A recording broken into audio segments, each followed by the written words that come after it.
ကောသစ္စာဘေယတောဒိဋ္ဌဝါ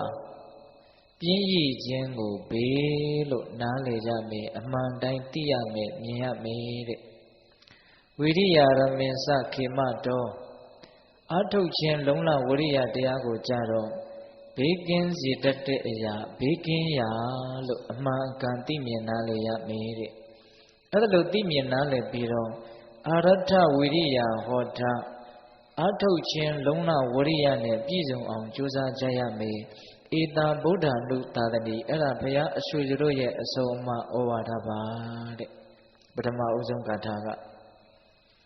ဒီတော့ပိဋကပေါင်းတော်ကောင်းတို့ဒီတရားဒေသနာကိုနာယူကြည့်လိုက်တဲ့အခါမှာမြတ်စွာဘုရားရှင်ကိုရောမြတ်ကြီးပြောထားတဲ့ဘေးဆိုတာဟာတရားဓမ္မတို့ဦးဇင်းတို့တာမန်နာလေထားတဲ့ဘေးဆိုတာ ਨੇ မတူဘူးဆိုတာကိုသိရတယ်ပေါ့နော်တရားဓမ္မတို့ဦးဇင်းတို့တာမန်နာလေထားတာကရေတို့မီးတို့မင်းစိုးမင်းညစ်တို့မချစ်မနစ်သက်သူတို့လူဆိုးသခိုးတို့တဘာဝဘေးအန္တရာယ်တွေယောဂဘေးအန္တရာယ်တွေဒါတွေကိုသာလင်ဘေးလို့အန္တရာယ်တို့ကြောက်เสียရလို့နားလေထားကြတာဟုတ်လားအဲ့ဒါမြတ်စွာဘုရားကဒီမှာတကယ်ဘေးအန္တရာယ်ကြောက်မဲ့ဖွယ်ရာအစစ်ဆိုတာပြင်းရည်ခြင်းလို့အဲ့ဒါလိုမြတ်စွာဘုရားကအမှန်အတိုင်းသိရမယ်မြင်ရမယ်လို့ဟောတာနော်ဝရိယတရားကိုကြတော့ဘေးကင်းခြင်းကိုဖြစ်စေတတ်တဲ့အရာလို့အမှန်တိုင်းသိရမယ်မြင်ရမယ်တဲ့အဲ့ဒါဦးဇင်းတို့ဒီနေရာမှာပြင်းရည်ခြင်းဆိုတာဘေးဖြစ်တယ်ဆိုတဲ့အကြောင်းမပြောသေးခင်ဝရိယတရားသည်ဘေးကင်းရာဖြစ်တယ်ဆိုတာကိုမပြောသေးခင်မှာပြင်းရည်ခြင်းဆိုတာဘာကိုပြောတာတော့ဝရိယတရားဆိုတာဘာကိုပြောတာတော့ဆိုတာကိုအရင်လက်ဦးနားလည်ဖို့လိုသေးတယ်ဟုတ်လားဘာဖြစ်လို့ဒါကိုဦးဇင်းတို့ပြောနေရတာတုံးဆိုတော့ဒီနေရာမှာဝရိယတရားဆိုတာမြတ်စွာဘုရားကဘေးကင်းရာလို့ချီးမွမ်းပြီးတော့ဟောထားတဲ့ဝရိယတရားနဲ့တရားဓမ္မတို့ဦးဇင်းတို့တာမန်နာနဲ့ထားတဲ့ဝရိယတရားဆိုတာကလည်းမတူတတ်ဘူးဟုတ်လားမြတ်စွာဘုရားကဘေးကင်းရာဆိုပြီးတော့ချီးမွမ်းပြီးတော့ဟောထားတဲ့ဝရိယတရားဆိုတာကတာမန်ဝရိယမျိုးကိုဆိုလိုတာမဟုတ်လုံးလဝရိယတိုင်းကိုမြတ်စွာဘုရားကချီးမွမ်းတာမဟုတ်ဘူးသူများအသက်ကိုတတ်ခြင်းသူများဥစ္စာခိုးခြင်းအစရှိတဲ့မကောင်းမှုတွေကိုပြုကြတဲ့နေရာမှာလဲလုံးလဝရိယဆိုတာမပါဘူးလားပါတယ်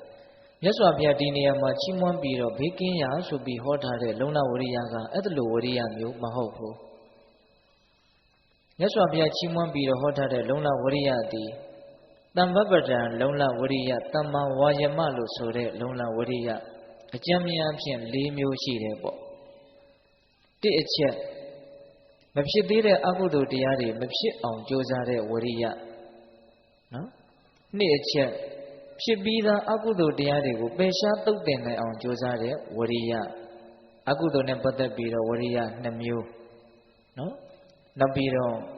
ကုသိုလ်နဲ့ပတ်သက်ပြီးတော့လည်းဝရိယ2မျိုးရှိတယ်မဖြစ်သေးတဲ့ကုသိုလ်တရားတွေမဖြစ်အောင်ကြိုးစားတဲ့ဝရိယ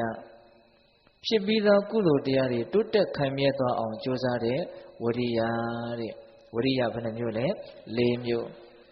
အဲ့ဒီလုံးလဝရိယကိုသာလေမြတ်စွာဘုရားကဘေးကင်းရာလို့ဟောတာအဲ့တော့ပြင်းရည်ခြင်းဆိုတာကလည်းပဲဝရိယရဲ့အကြောင်းကိုသိရင်ပြင်းရည်ခြင်းရဲ့အကြောင်းကိုလည်းနားလည်ဖို့ဘာမှမခက်တော့ဘူးဘာဖြစ်လို့လဲဝရိယနဲ့ပြင်းရည်ခြင်းကဆန့်ကျင်ဘက်အဓိပ္ပာယ်ရှိတာအကိုဟုတ်လားအဲ့တော့ပြင်းရည်ခြင်းဆိုတာဘာလဲလို့မေးရင်မဖြစ်သေးတဲ့အကုသိုလ်တွေကိုမဖြစ်အောင်မကြိုးစားဘူးဖြစ်ပြီးသားအကုသိုလ်တရားတွေကိုပယ်ရှားသုတ်သင်နိုင်အောင်မကြိုးစားဘူးမဖြစ်သေးတဲ့ကုသိုလ်တရားတွေကိုဖြစ်အောင်မကြိုးစားဘူးဖြစ်ပြီးသားကုသိုလ်တရားတွေကိုတွတ်တက်ခိုင်မြဲသွားအောင်မကြိုးစားဘူးဆိုရင်အဲ့ဒါပြင်းရည်ခြင်းလို့ဆိုရတယ်တဲ့အဲ့ဒီလုံးလဝရိယ၄မျိုးကင်းပြီးတော့ပြင်းနေမယ်ဆိုရင်တော့အဲ့ဒီပုဂ္ဂိုလ်ဘေးသင့်လိမ့်မယ်တဲ့မြတ်စွာဘုရားကဟုတ်တာပေါ့ဒါလေးကိုနည်းနည်းလေးစဉ်းစားကြည့်မယ်အကုသိုလ်တရားတွေကိုပယ်ရှားဖို့မကြိုးစားဘူးဆိုရင်ဘေးဖြစ်မယ်အကုသိုလ်ကိုပယ်ရှားဖို့မကြိုးစားခြင်းသည်ဆင်းရဲဒုက္ခအမျိုးမျိုးကိုပယ်ရှားဖို့မကြိုးစားတာနဲ့အတူတူပဲအကုသိုလ်ဆိုတာအကြောင်းတရားဖြစ်တယ်ဆင်းရဲဒုက္ခဆိုတာအကျိုးတရားဖြစ်တယ်ဒါကိုပိဋကပေါင်းတော်တို့သိတယ်နော်အေးအကုသိုလ်ကိုပယ်ရှားဖို့မကြိုးစားခြင်းသည်ဆင်းရဲဒုက္ခကိုပယ်ရှားဖို့မကြိုးစားတာနဲ့အတူတူပဲအဲ့တော့အကုသိုလ်ပယ်ဖို့မကြိုးစားဘူးအကုသိုလ်တွေဖြစ်နေမယ်ဆိုရင်တော့အဲ့ဒါဆင်းရဲဒုက္ခတွေကအမျိုးမျိုးတန်ဖြစ်နေမှာပဲဟ ဟုတ်လားအဲ့ကုသိုလ်ကောင်းမှုကိုဖြစ်အောင်မကြိုးစားဘူးဆိုလို့ရှိရဲ့အဲ့ဒီပုဂ္ဂိုလ်ဒီချမ်းသာဒုက္ခဖြစ်အောင်မကြိုးစားတာနဲ့အတူတူပဲကုသိုလ်ကောင်းမှုဒီဟူသောအကြောင်းတရားကြောင့်ချမ်းသာဒုက္ခအမျိုးမျိုးဆိုတာဖြစ်တာကိုဟုတ်လားဒါကြောင့်ကုသိုလ်ဖြစ်အောင်မလုပ်ခြင်းသည်ချမ်းသာဖြစ်အောင်မလုပ်တာနဲ့ဘာထူလဲဘာမှမထူဘူးအဲ့ဒါပိဋကပေါင်းတော်ကောင်းတို့အကုသိုလ်ကိုဖယ်ရှားဖို့မကြိုးစားဘူးပြင်းနေမယ်ကုသိုလ်ဖြစ်အောင်မကြိုးစားဘူးပြင်းနေမယ်ဆိုရင်ဆင်းရဲဒုက္ခကိုမဖယ်ရှားရရောက်တယ်ချမ်းသာဒုက္ခဖြစ်အောင်မလုပ်ရလဲရောက်တယ်ဒါကြောင့်အဲ့ဒီပုဂ္ဂိုလ်ဒီဘေးအမျိုးမျိုးတင့်နိုင်တယ်ဆိုတာမထင်ရှားဘူးလားထင်ရှားတယ်ဒါကြောင့်မြတ်စွာဘုရားကပြင်းရည်ခြင်းသည်ကြောင့်မဲ့ဖွယ်ရာရှိတယ်ပြင်းရည်ခြင်းသည်ကြီးကျယ်တဲ့အန္တရာယ်ရှိတယ်ဒါကိုပြောတာနော်ဝရိယတရားကတော့အဲ့ဒီကြောင့်မဲ့ဖွယ်ရာဘေးတွေအန္တရာယ်တွေကိုချစ်ဖြတ်ပြစ်နိုင်တဲ့အစွမ်းရှိတယ်ဟုတ်တာပေါ့အကုသိုလ်ကိုဖယ်ရှားဖို့ကြိုးစားခြင်းသည်ဆင်းရဲဒုက္ခအမျိုးမျိုးကိုဖယ်ရှားဖို့သူကြိုးစားနေတာပဲကုသိုလ်တရားတွေဖြစ်ပွားအောင်ကြိုးစားနေသောပုဂ္ဂိုလ်သည်ချမ်းသာဒုက္ခအမျိုးမျိုးဖြစ်ပွားအောင်ကြိုးစားနေတာပဲလို့မဆိုနိုင်ဘူးလားအကုသိုလ်တွေဖယ်ရှားရင်းနဲ့ဆင်းရဲဒုက္ခတွေကိုဖယ်ရှားဖို့ကြိုးစားနေသောပုဂ္ဂိုလ်ကုသိုလ်တရားတွေကိုဖြစ်ပွားဖို့ကြိုးစားရင်းနဲ့ချမ်းသာဒုက္ခတွေကိုဖြစ်ပွားဖို့ကြိုးစားနေသောပုဂ္ဂိုလ်သည်ကိုဘေးဆိုးအန္တရာယ်ဆိုးကြောက်မဲ့ဖွယ်ရာအမျိုးမျိုးသောဒုက္ခတွေကနေပြီးတော့လွတ်မြောက်အောင်ရုန်းကန်နေတယ်လို့မဆိုနိုင်ဘူးလားဆိုနိုင်တယ်ဒါကြောင့်ဝရိယတရားသည်ဘေးကင်းရာဟုတ်လားဒီနေရာမှာဦးဇင်းတို့ပိဋကပေါင်းသူတော်ကောင်းတို့ပြင်းရည်ခြင်းသည်ဘေးဖြစ်တယ်ဆိုတဲ့အကြောင်းဝရိယတရားသည်ဘေးကင်းရာဖြစ်တယ်ဆိုတဲ့အကြောင်းကိုပို့ပြီးတော့ပေါ်လွင်ထင်ရှားသွားစေဖို့ပြင်းရည်ခြင်းရဲ့အပြစ်အမျိုးမျိုးမြတ်စွာဘုရားဟောထားတာရှိတဲ့အနက်ကဝရိယရဲ့ဂုဏ်ကျေးဇူးတွေကိုအမျိုးမျိုးမြတ်စွာဘုရားဟောထားတာရှိတဲ့အနက်ကပြင်းရည်ခြင်းရဲ့အပြစ်2မျိုးနဲ့ဝရိယရဲ့အကျိုးကျေးဇူး2မျိုးလောက်တန်ရုပ်ပါဠိတော်မှာမြတ်စွာဘုရားဟောထားတဲ့ဒေသနာတော်လေးကိုဒါဥရှင်တို့ပြောပြခြင်းတယ်ပြင်းရည်ခြင်းရဲ့အပြစ်2မျိုးတဲ့ဝရိယရဲ့ဂုဏ်ကျေးဇူး2မျိုးတဲ့ပြင်းရည်ခြင်းရဲ့အပြစ်ကိုမြင်ရင်မြင်သလောက်ပြင်းရည်ခြင်းဆိုတဲ့ဘေးဆိုးကလွတ်မြောက်အောင်ယုံမယ်ပေါ့ဟုတ်လားဝရိယရဲ့အကျိုးကျေးဇူးကိုမြင်ရင်မြင်သလောက်ဝရိယတရားတည်းဟူသောဘေးကင်းရာကိုမိမိတန်တမှာဖြစ်ပွားအောင်ကြိုးစားမယ်ပေါ့အဲ့ဒါလိုရည်ရွယ်ချက်နဲ့ပြင်းခြင်းရဲ့အပြစ်ဝရိယရဲ့အကျိုးကျေးဇူးကိုဒါဥရှင်တို့ပိဋကပေါင်းတော်တော်မှတ်သားကြရမှာဟုတ်လားအေးပြင်းခြင်းရဲ့အပြစ်2မျိုးကိုမြတ်စွာဘုရားဘယ်လိုဟောလဲဆိုတော့ဒုက္ခံဘိက္ခဝေကုတေတောဝိဟရတိဟောကိနောပပကေဟိအကုတလေဟိဓမ္မေဟိမဟာတင်္စတရထံပရိဟပေတိစိတ်သားတို့တဲ့အာထုံမှုကင်းပြင်းရည်နေသောပုဂ္ဂိုလ်သည်ပြင်းနေတဲ့အချိန်မှာသူ့ရဲ့စိတ်သည်အကုသိုလ်နဲ့ရောသွားတယ်တဲ့ဟောကိနောပပကေဟိအကုတလေဟိဓမ္မေဟိအာထုံမှုကင်းပြင်းနေတဲ့အချိန်တိုင်းမှာအဲ့ဒီပုဂ္ဂိုလ်ရဲ့စိတ်သည်အကုသိုလ်နဲ့ရောသွားတယ်တဲ့ဒီစကားလေးကဘာဝနာတရားအထုတ်နေကြပုဂ္ဂိုလ်တွေဆိုရင်ပို့ပြီးတော့နားလည်မှုရှိလိမ့်မယ်ပို့ပြီးတော့လည်းခံစားတတ်လိမ့်မယ်ဟုတ်တာပေါ့ခန္ဓာမှာဖြစ်နေတဲ့သဘာဝတရားတွေကိုအမှန်အတိုင်းသိမြင်နားလည်အောင်ကြိုးစားအထုတ်နေတဲ့အလုပ်ကိုမလုပ်ဘူးဘာဖြစ်လို့ဖြစ်နေမှမသိဘူးဆိုရင်အဲ့ဒီပုဂ္ဂိုလ်ဒီလိုချင်စရာအာယုန်နဲ့တွေ့ရင်လောဘအကုသိုလ်ဖြစ်မှာပဲမကျေနပ်စရာအာယုန်နဲ့တွေ့ရင်ဒေါသအကုသိုလ်ဖြစ်မှာပဲဒါကြောင့်အထုတ်မှုကင်းပြင်းနေတဲ့အချိန်တိုင်းမှာစိတ်တည်တမျိုးမျိုးသောအကုသိုလ်နဲ့ရောထွေးဆက်ဆံသွားတယ်ဆိုတာမရှင်းဘူးလားဗျာရှင်းတယ်ဦးဇင်းကအလွန်သဘောကျတယ်ဒီဟောပြောချက်ကလေးကိုဟုတ်လားအထုတ်မှုကင်းပြင်းနေတဲ့အချိန်တိုင်းမှာစိတ်တည်အကုသိုလ်နဲ့ရောသွားတယ်အကုသိုလ်နဲ့ရောသွားတော့ဘာဖြစ်တော့ဒုက္ခံဝိဟရတိဆင်းရဲရဲနေရတယ်တဲ့အကုသိုလ်နဲ့စိတ်နဲ့ရောသွားရင်ဘာဖြစ်တယ်ဆင်းရဲရဲနေရတယ်တဲ့ဟုတ်တာပေါ့အကုသိုလ်ဆိုတာတတ္တဝါကိုနှိပ်စက်တတ်တဲ့အမျိုးပဲသူကကောင်းတဲ့အမျိုးမှမဟုတ်ပဲဟုတ်လားအကုသိုလ်ဖြစ်ပြီဆိုတော့ဒီပုဂ္ဂိုလ်ဟာဆင်းရဲမှာပဲအကုသိုလ်ဆိုတာတကယ်တမ်းကတော့အပူဓာတ်ပူတတ်တဲ့လောင်တတ်တဲ့သဘောမျိုးပဲဒါကြောင့်အကုသိုလ်နဲ့စိတ်နဲ့ရောသွားပြီဆိုရင်တော့စိတ်ကိုပူလောင်အောင်ရှုမြိုက်မှာဖြစ်တဲ့အတွက်ကြောင့်ဒီစိတ်ဟာမအေးချမ်းတော့ဘူးပေါ့ဟုတ်ရဲ့လားဒါကြောင့်ပိဋကပေါင်းတော်ကောင်းတို့ပြင်းနေသောပုဂ္ဂိုလ်အထုတ်မှုကင်းနေသောပုဂ္ဂိုလ်သည်အဲ့ဒီအချိန်မှာသူ့ရဲ့စိတ်တည်တမျိုးမျိုးသောအကုသိုလ်နဲ့ရောနှောဆက်ဆံသွားတဲ့အတွက်ကြောင့်အဲ့ဒီအချိန်မှာကိုပဲအဲ့ဒီပုဂ္ဂိုလ်သည်ဆင်းရဲရဲနေရတယ်တဲ့ကဲဘလောက်တဘာဝကြတဲ့ဟောပြောချက်လဲနော်တကယ်ဒီမိုင်းများစဉ်းစားကြည့်နော်ညင်းလို့မရဘူးနော် အထုံမှုကင်ပြင်းနေတဲ့အချိန်တိုင်းမှာစိတ်ဒီအကုသိုလ်တစ်မျိုးမျိုးနဲ့ရောပြီးတော့အဲ့ဒီအချိန်မှကိုပဲစင်စင်ရဲနေရပါတယ်ဆိုတဲ့အချက်ဒီအလုံးမထင်ရှားဘူးလားထင်ရှားတယ်စဉ်းစားမိဖို့လိုတယ်နော်စဉ်းစားမိဖို့လိုတယ်မြတ်စွာဘုရားဟောတဲ့တရားစကားတွေကအကုန်တဘာဝကြတာကြီးပဲအကျိုးအကြောင်းစီလျော်တာကြီးပဲဟုတ်ရဲ့လား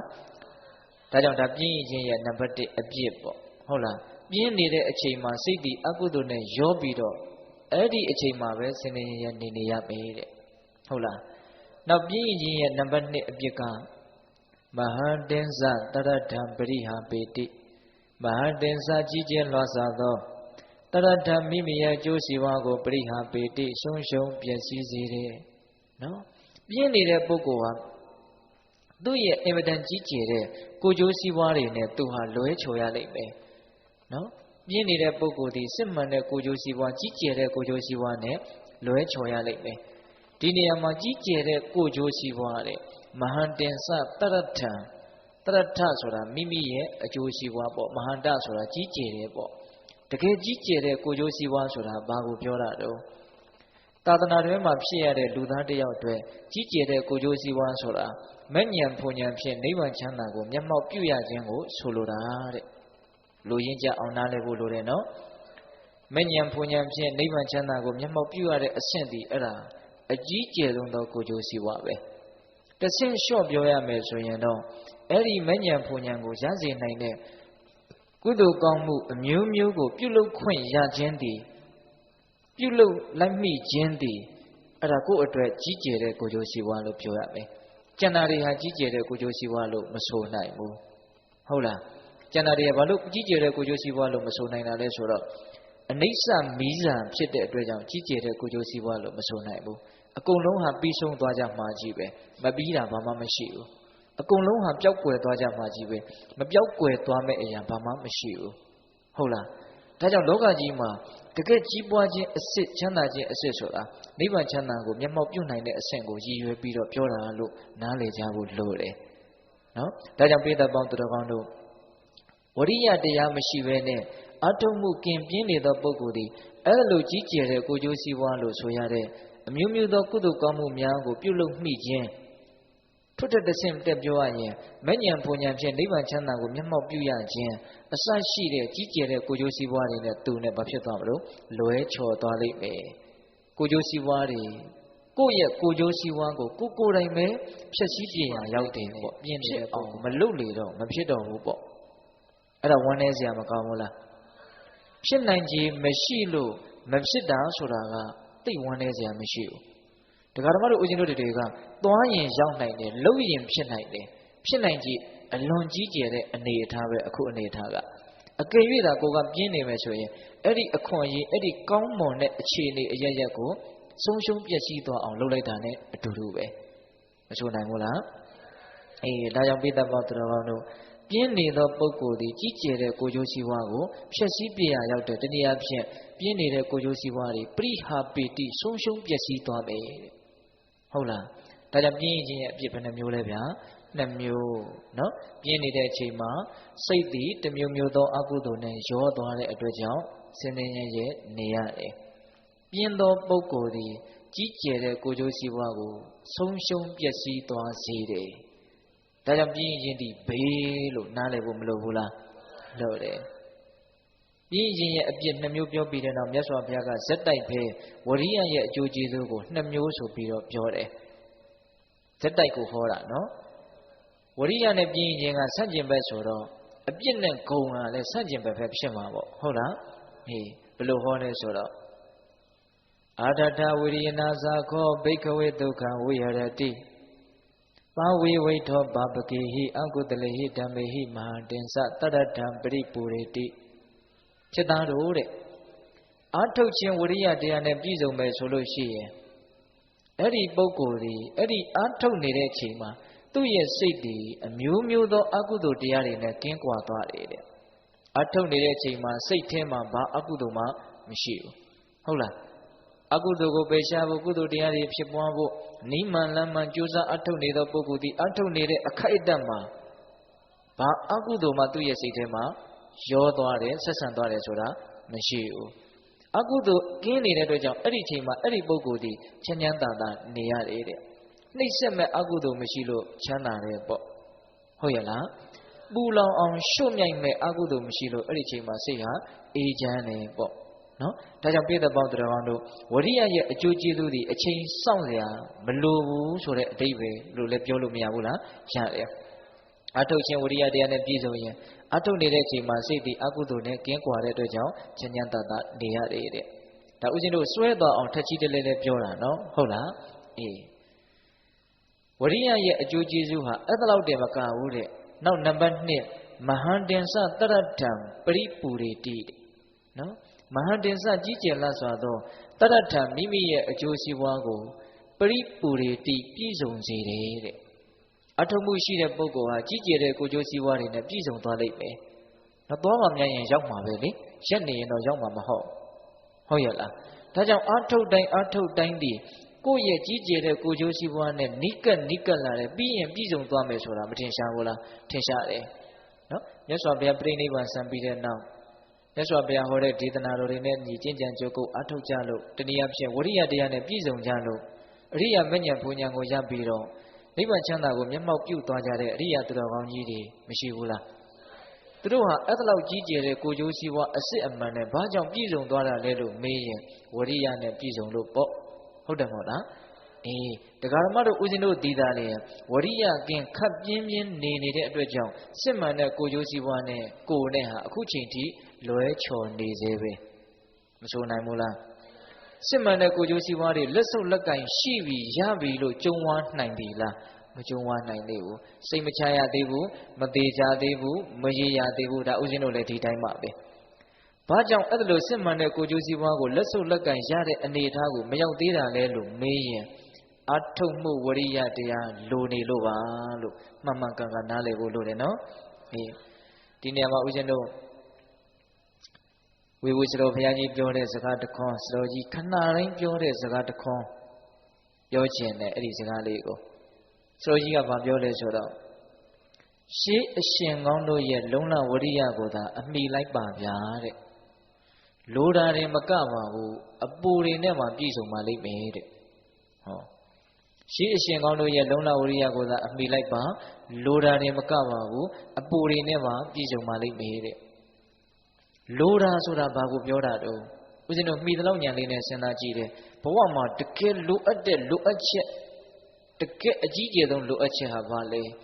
မဉ္ဇဉ်ဖူဉဏ်ကိုပြောတာဖြစ်မယ်လို့ဦးဇင်းတို့တွေးကြည့်မိတယ်ဟုတ်လားအပူတွေနဲ့မှပြည့်စုံပါလိမ့်မယ်ဆိုတာကအပူတွေဆိုတာဘာပြောတာတော့လောကီစည်းစိမ်ချမ်းသာတွေကိုရည်ရွယ်ပြီးတော့ပြောတာဖြစ်မယ်လို့ဒါစဉ်းစားကြည့်တာပါဦးဇင်းကဟုတ်လားဒါကြောင့်ပိဋကပေါင်းသူတော်ကောင်းတို့ဝရိယရှိမယ်ဆိုရင်တကယ်လိုအပ်ချက်တန်ဖိုးအကြီးဆုံးအရာဖြစ်တဲ့သူတော်ကောင်းတရားနဲ့လည်းပြည့်စုံလိမ့်မယ်ပြီးရင်အပူလို့ဆိုရတဲ့လောကီစည်းစိမ်ချမ်းသာတွေနဲ့လည်းအပြည့်စုံနိုင်မို့လားပြည့်စုံနိုင်တယ်ဟုတ်တယ်ဦးဇင်းတို့လုံလဝရိယဆိုတာကဓမ္မနယ်ပယ်တရားရှုထောင့်ကကြည်ရင်သာလိုအပ်တာမဟုတ်ဘူးလောကီနယ်ပယ်ကကြည်ရင်လည်းအကြီးအကျယ်လိုအပ်တာပဲနော်ဘာမှမလုပ်ချင်မကင်ရင်ပြင်းရှိနေတဲ့ပုဂ္ဂိုလ်တွေမပြည့်စုံခြင်းအစရှိတဲ့ဘေးအန္တရာယ်တွေအမျိုးမျိုးမသိနိုင်ဘူးလားတကယ်လောကကြီးမှာပြင်းတဲ့ပုဂ္ဂိုလ်တွေဟာလေတစ်အချက်သူတို့ကိုသူတို့တာဝန်မယူနိုင်ဘူးဟုတ်လားသူတို့ဘဝမှာသူတို့ဟာသူတို့ကိုသူတို့တာဝန်မယူနိုင်ဘူးအဲ့တော့သူ့ကိုယ်သူဒုက္ခပေးတာနဲ့လည်းတူတယ်ပြီးတော့သူ့ရဲ့နီးစပ်ရာပတ်ဝန်းကျင်ဟာသူ့ကြောင့်တာဝန်တွေပိုးလာတယ်သူဟာပတ်ဝန်းကျင်လောကအတွက်ဝန်တုံးဝန်ပိုးဖြစ်လာတယ်ဒါကြောင့်ပတ်ဝန်းကျင်လောကကိုလည်းပဲဒုက္ခပေးရာရောက်တယ်မဆိုနိုင်ဘူးလားဗျအေးဒါကြောင့်ပြင်းတယ်ဆိုတာကောင်းကိုမကောင်းဘူးလို့နားလည်ဖို့မလိုဘူးလားအေးကိုယ့်ဘဝနဲ့တန်တဲ့အလုပ်တစ်ခုကိုတော့ကိုကလုပ်နေရမယ်တကယ်တမ်းကတော့ဟုတ်လားအေးဒါကြောင့်ပိဋကပေါင်းတော်ကောင်းတို့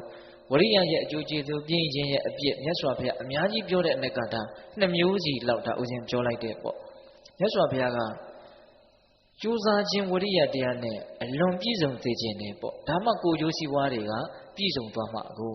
ဟုတ်လားဟိုတခါမှမြတ်စွာဘုရားယဟန်တော်တွေကိုဟောထားတာလေးတစ်ခုမှတ်သားစရာကောင်းတယ်တချို့လည်းကြားဘူးပြီးသားဖြစ်မယ်ပေါ့ယဟန်တွေကိုမြတ်စွာဘုရားဟောထားတာချက်သားတို့တဲ့တစ်ချိန်လုံးကဖြစ်ခဲ့ဘူးတာလေးကိုပြောပြမယ်တဲ့တစ်ချိန်လုံးကတာဝရိန္ဒနတ်တွေကိုအစိုးရတဲ့တရားမင်းက သူ့ရဲ့သားဖြစ်တဲ့သူဝိရာကိုပြောတယ်တဲ့ဘာပြောလဲဆိုတော့จิตတသူဝိရာအတူဓာတွေဟာတာဝရိနာကိုတိုက်ဖို့အတွက်စစ်ချီပြီးတော့လာနေကြတယ်ဒါကြောင့်ဒီတာဝရိနာကိုအတူဓာတွေရဲ့လက်ကနေလွတ်အောင်တာဝရိနာကိုကာကွယ်ဖို့အတွက်จิตတစစ်ပြင်ပါလို့ခိုင်းတယ်သူသားကိုအဲ့လိုပြောတော့သူဝိရာကကောင်းလာပါပြီလို့ဝန်ခံပြီးတော့နတ်တွေရဲ့အာယုံကများတော့မေ့သွားတယ်ပေါ့အဲ့ဒါနဲ့ဒုတိယကြိမ်ထပ်ပြီးတော့တိုက်တွန်းတယ်တာဝရိနာကိုကာကွယ်ဖို့အတွက်စစ်ပြင်ပါကောင်းလာပါပြီလို့ဝန်ခံတယ်မိပြန်တယ်တတိယကြိမ်တိုက်တွန်းတယ်မိတာပဲအဲ့ဒီမှာတရားမင်းကဂါထာလေးတွေပုတ်ရွတ်ဆိုပြီးတော့သူသားကိုဆုံးမတယ်အဲ့ဒီဂါထာလေးကအလွန်ကောင်းတယ်ကောင်းတော့လည်းမြတ်စွာဘုရားကတဆင့်ယူပြီးတော့ယဟန်တွေကိုပြောပြတာပေါ့ဟုတ်လားဘာပြောလဲဆိုတော့အနုဋ္ဌံအဝါယမဒုက္ခံယတရာဓိကိစ္စတိသူဝိရာတထကိစ္ဆာဟိမင်္စတထေဝပံပယအဓိပ္ပာယ်ကဘာပြောတော့ဆိုတော့ထကြွလုံးလဝရိယမရှိဘဲနဲ့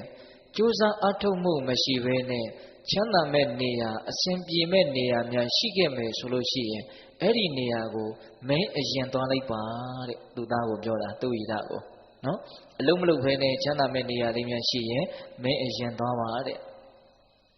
နော်ပြီးရင်ဘာလို့ဆိုတော့ငါ့ကိုလည်းအဲ့ဒီနေရာကိုခေါ်ပါတဲ့မင်္စတထေဝပပယနော်အာမထုတ်ရဘဲနဲ့ဝရိယမရှိဘဲနဲ့ချမ်းသာမဲ့နေရာလေးများရှိရင်အဲ့ဒီနေရာကိုမင်းရင်သွားပြီးရင်ငါ့ကိုလည်းခေါ်တဲ့ဆိုလိုတာကဘာတော့အလုံးမလုံးဘဲနဲ့အစဉ်ပြေနိုင်တဲ့နေရာချမ်းသာတဲ့နေရာဆိုတာလောကကြီးမှာမရှိပါဘူးဆိုတဲ့အဓိပ္ပာယ်ပါဟုတ်ရဲ့လားဒါကြောင့်မြတ်စွာဘုရားကရှေးကံရဲ့အကျိုးပေးတသက်ကိုအမိပြုပြီးတော့အသက်ရှင်တန်ကြတဲ့နတ်တွေကတောင်မှလုံလဝရိယရဲ့အကျိုးကျေးဇူးကိုပြောကြသေးတယ်ဆိုလို့ရှိရင်ကျိုးစားအထုတ်မှခရီးရောက်နိုင်တဲ့လူလောကကြီးမှာပြည့်ရည်နေလို့ဘယ်တင့်တော်ပါမလဲဆိုတဲ့အဓိပ္ပာယ်နဲ့ဒီဒေသနာလေးကိုဟောတာပေါ့ဟုတ်ရဲ့လားနောက်ကတကားကြီးတွေကလေးတွေကိုမဆူအောင်ပြောပါနော်အဲ့တော့ဦးဇင်းတို့ပိဿပေါင်းသူတော်ကောင်းတို့ဝရိယတရားနဲ့ပတ်သက်ပြီးတော့ဒါဦးဇင်းတို့ဘဝမှာတကယ်ကိုလိုအပ်တယ်ဆိုတာလေးနဲ့ပတ်သက်ပြီးတော့အကြောင်းအချက်အလက်လေးတွေနော်စုံစုံစီစီပြောလိုက်တယ်ဟုတ်လားဒါကြောင့်ဒီဒေသနာမှာမြတ်စွာဘုရားကပြည့်ရည်ခြင်းသည်ဘေးပါအန္တရာယ်ပါနော်ဝရိယတရားသည်ဘေးကင်းရပါအဲ့ဒီအချက်ကိုမှန်မှန်ကန်ကန်သိမြင်နားလည်ပြီးတော့ဝရိယတရားနဲ့ပြည့်စုံအောင်နေကြရမယ်ဧတံဗုဒ္ဓနုသာတတိအဲ့ဒါဒီပင်လေဘုရားအဆူစတို့ရဲ့အဆုံးအမဩဝါဒပါတဲ့ဟုတ်လားဒါဦးဇင်းတို့ဒီကနေ့ညပြောမေးတရားဂါထာ၃ပုဒ်အနက်ကပထမဦးဆုံးဂါထာပေါ့နော်အဲ့ဒါပထမဦးဆုံးဂါထာဖြင့်ပထမဦးဆုံးသောဘေးအဲ့ဒီဘေးကလွတ်မြောက်ရာဘေးတပေါင်းသူတော်ကောင်းတို့သိသွားကြပြီဟုတ်ရဲ့လားအဲ့ဒါဒုတိယဂါထာကိုဆက်ပြီးတော့နာယူရင်းဖြင့်ဒုတိယဘေးနဲ့ဘေးလွတ်ရာကိုဆက်ပြီးတော့မှတ်သားကြအောင်မယ်နော်ဒုတိယဂါထာမြတ်စွာဘုရားဘယ်လိုဟောလဲဆိုတော့ဝိဝါဒံပယတောဒိဋ္ဌဝအဝိဝါဒံစခေမတောတမေကသခိလာဟောတာဧတံဗုဒ္ဓနုသာသနီဝိဝါဒံငင်းခုံငင်းကိုပယတောပိဟုဒိဋ္ဌဝတိမြညဂုံသည်ဖြစ်၍အဝိဝါဒံစမငင်းခုံငင်းကိုကြတော့ခေမတောဘေကင်ယဟုဒိဋ္ဌဝတိမြညဂုံသည်ဖြစ်၍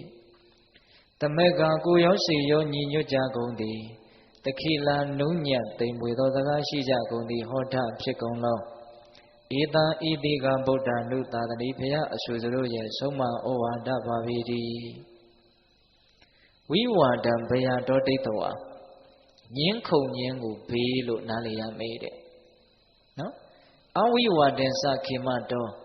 မညင်းခုန်ညင်းကိုဘေးကင်းရလို့အမှန်တိုင်းသိမြင်နားလည်ရမေးတဲ့အဲ့ဒါလို့မှန်မှန်ကန်ကန်သိမြင်နားလည်ပြီးတော့တမက္ကာတခိလံဟောထကိုရောစေရောညီညွတ်၍နုညံ့သိမ်မွေသောစကားရှိ၍နေကြရမယ်ဧတံဗုဒ္ဓနုသာသတိအဲ့ဒါဘုရားအဆုစတို့ရဲ့အဆုံးအမဩဝါဒပါတဲ့ဟောဒုတိယမြောက်သိရတဲ့ဘေးကလည်းပဲတရားဓမ္မတို့ဦးဇင်းတို့တာမန်သိထားတဲ့နားလည်ထားတဲ့ဘေးတွေနဲ့တူသလားဗျာမတူဘူးနော်ညင်းခုန်ညင်းကိုဘေးလို့ပြောထားဟုတ်လားညင်းခုန်ညင်းဒီဘေးပါတဲ့ညင်းခုန်ညင်းမှာအလွန်ကြောက်မက်ဖွယ်ရာကောင်းတဲ့အနာဂတ်ရှိတယ်မမျှော်မှန်းနိုင်တဲ့ဘေးဒုက္ခတွေရှိတယ်ဘာတွေဖြစ်လာမယ်ဆိုတာကြိုတင်ပြီးတော့ခံမှန်းလို့မရညင်းရင်နဲ့ အ ਨੇ ဆုံးတော့ဒေါသတွေဖြစ်ပြီးတော့မျက်နှာတွေနေပြီးတော့အစကဘလောက်ပဲမေတ္တာရှိတဲ့ပုဂ္ဂိုလ်တွေပဲဖြစ်ဖြစ်ညှင်းပြီးကတော့တယောက်မျက်နှာတယောက်မကြည့်ချင်တော့ဘူး။ဘာဖြစ်သွားတာတော့မုန်းသွားတာဟုတ်လားအဲ့ဒါတချို့ညှင်းခုန်မှုတွေတိတ်ကြီးတယ်နှက်ဆိုင်တယ်ဆိုရင်တခဏမုန်းတာနဲ့မကဘဲနဲ့တဘဝလုံးမုန်းသွားတာလည်းဖြစ်နိုင်တယ်နော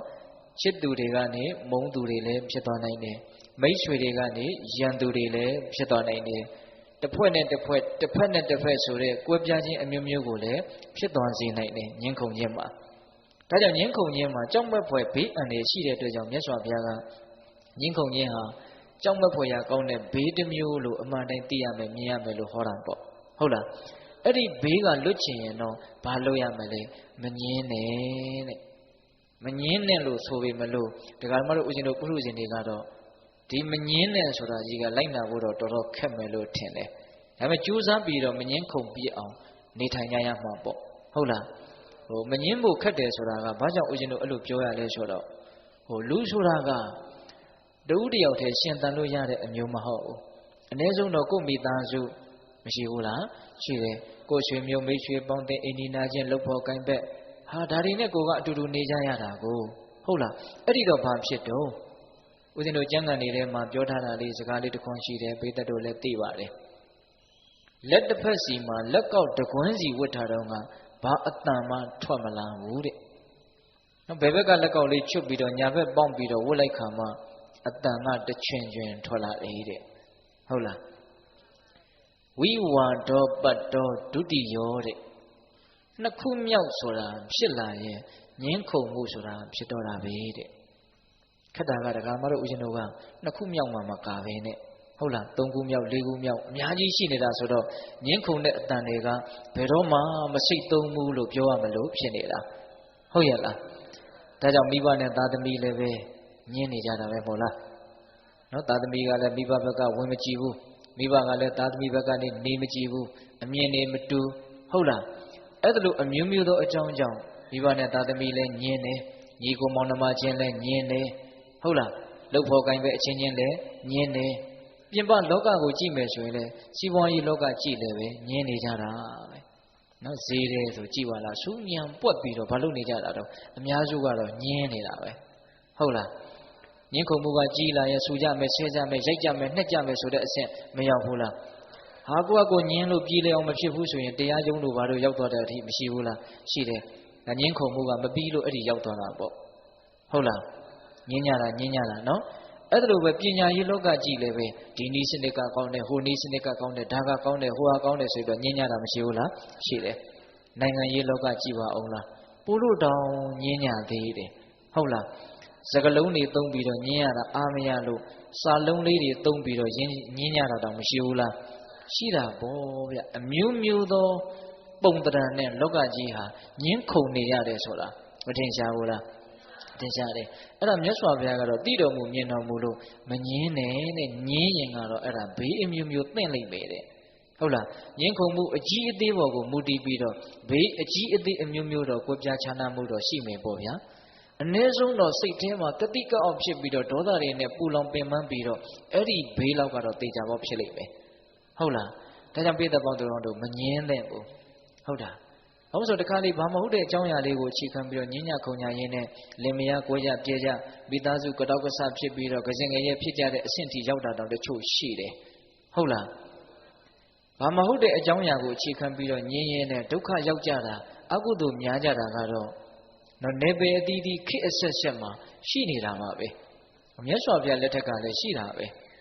ဲနော်ဒါတက္ကကြီးတက္ကမကြီးများကတော့ကြားပူပြီးသားဖြစ်မယ်လူငယ်တွေအတွက်နည်းနည်းလေးပြောအောင်မယ်မြတ်စွာဘုရားလက်ထက်ကဘာမဟုတ်တဲ့အကြောင်းအရာတစ်ခုကိုအခြေခံပြီးတော့ညဉ့်ညခုံညာရင်းနဲ့ဘုရားကိုယ်တော်တိုင်ဝင်ရောက်စိစက်ဖြန့်ပြေတာတောင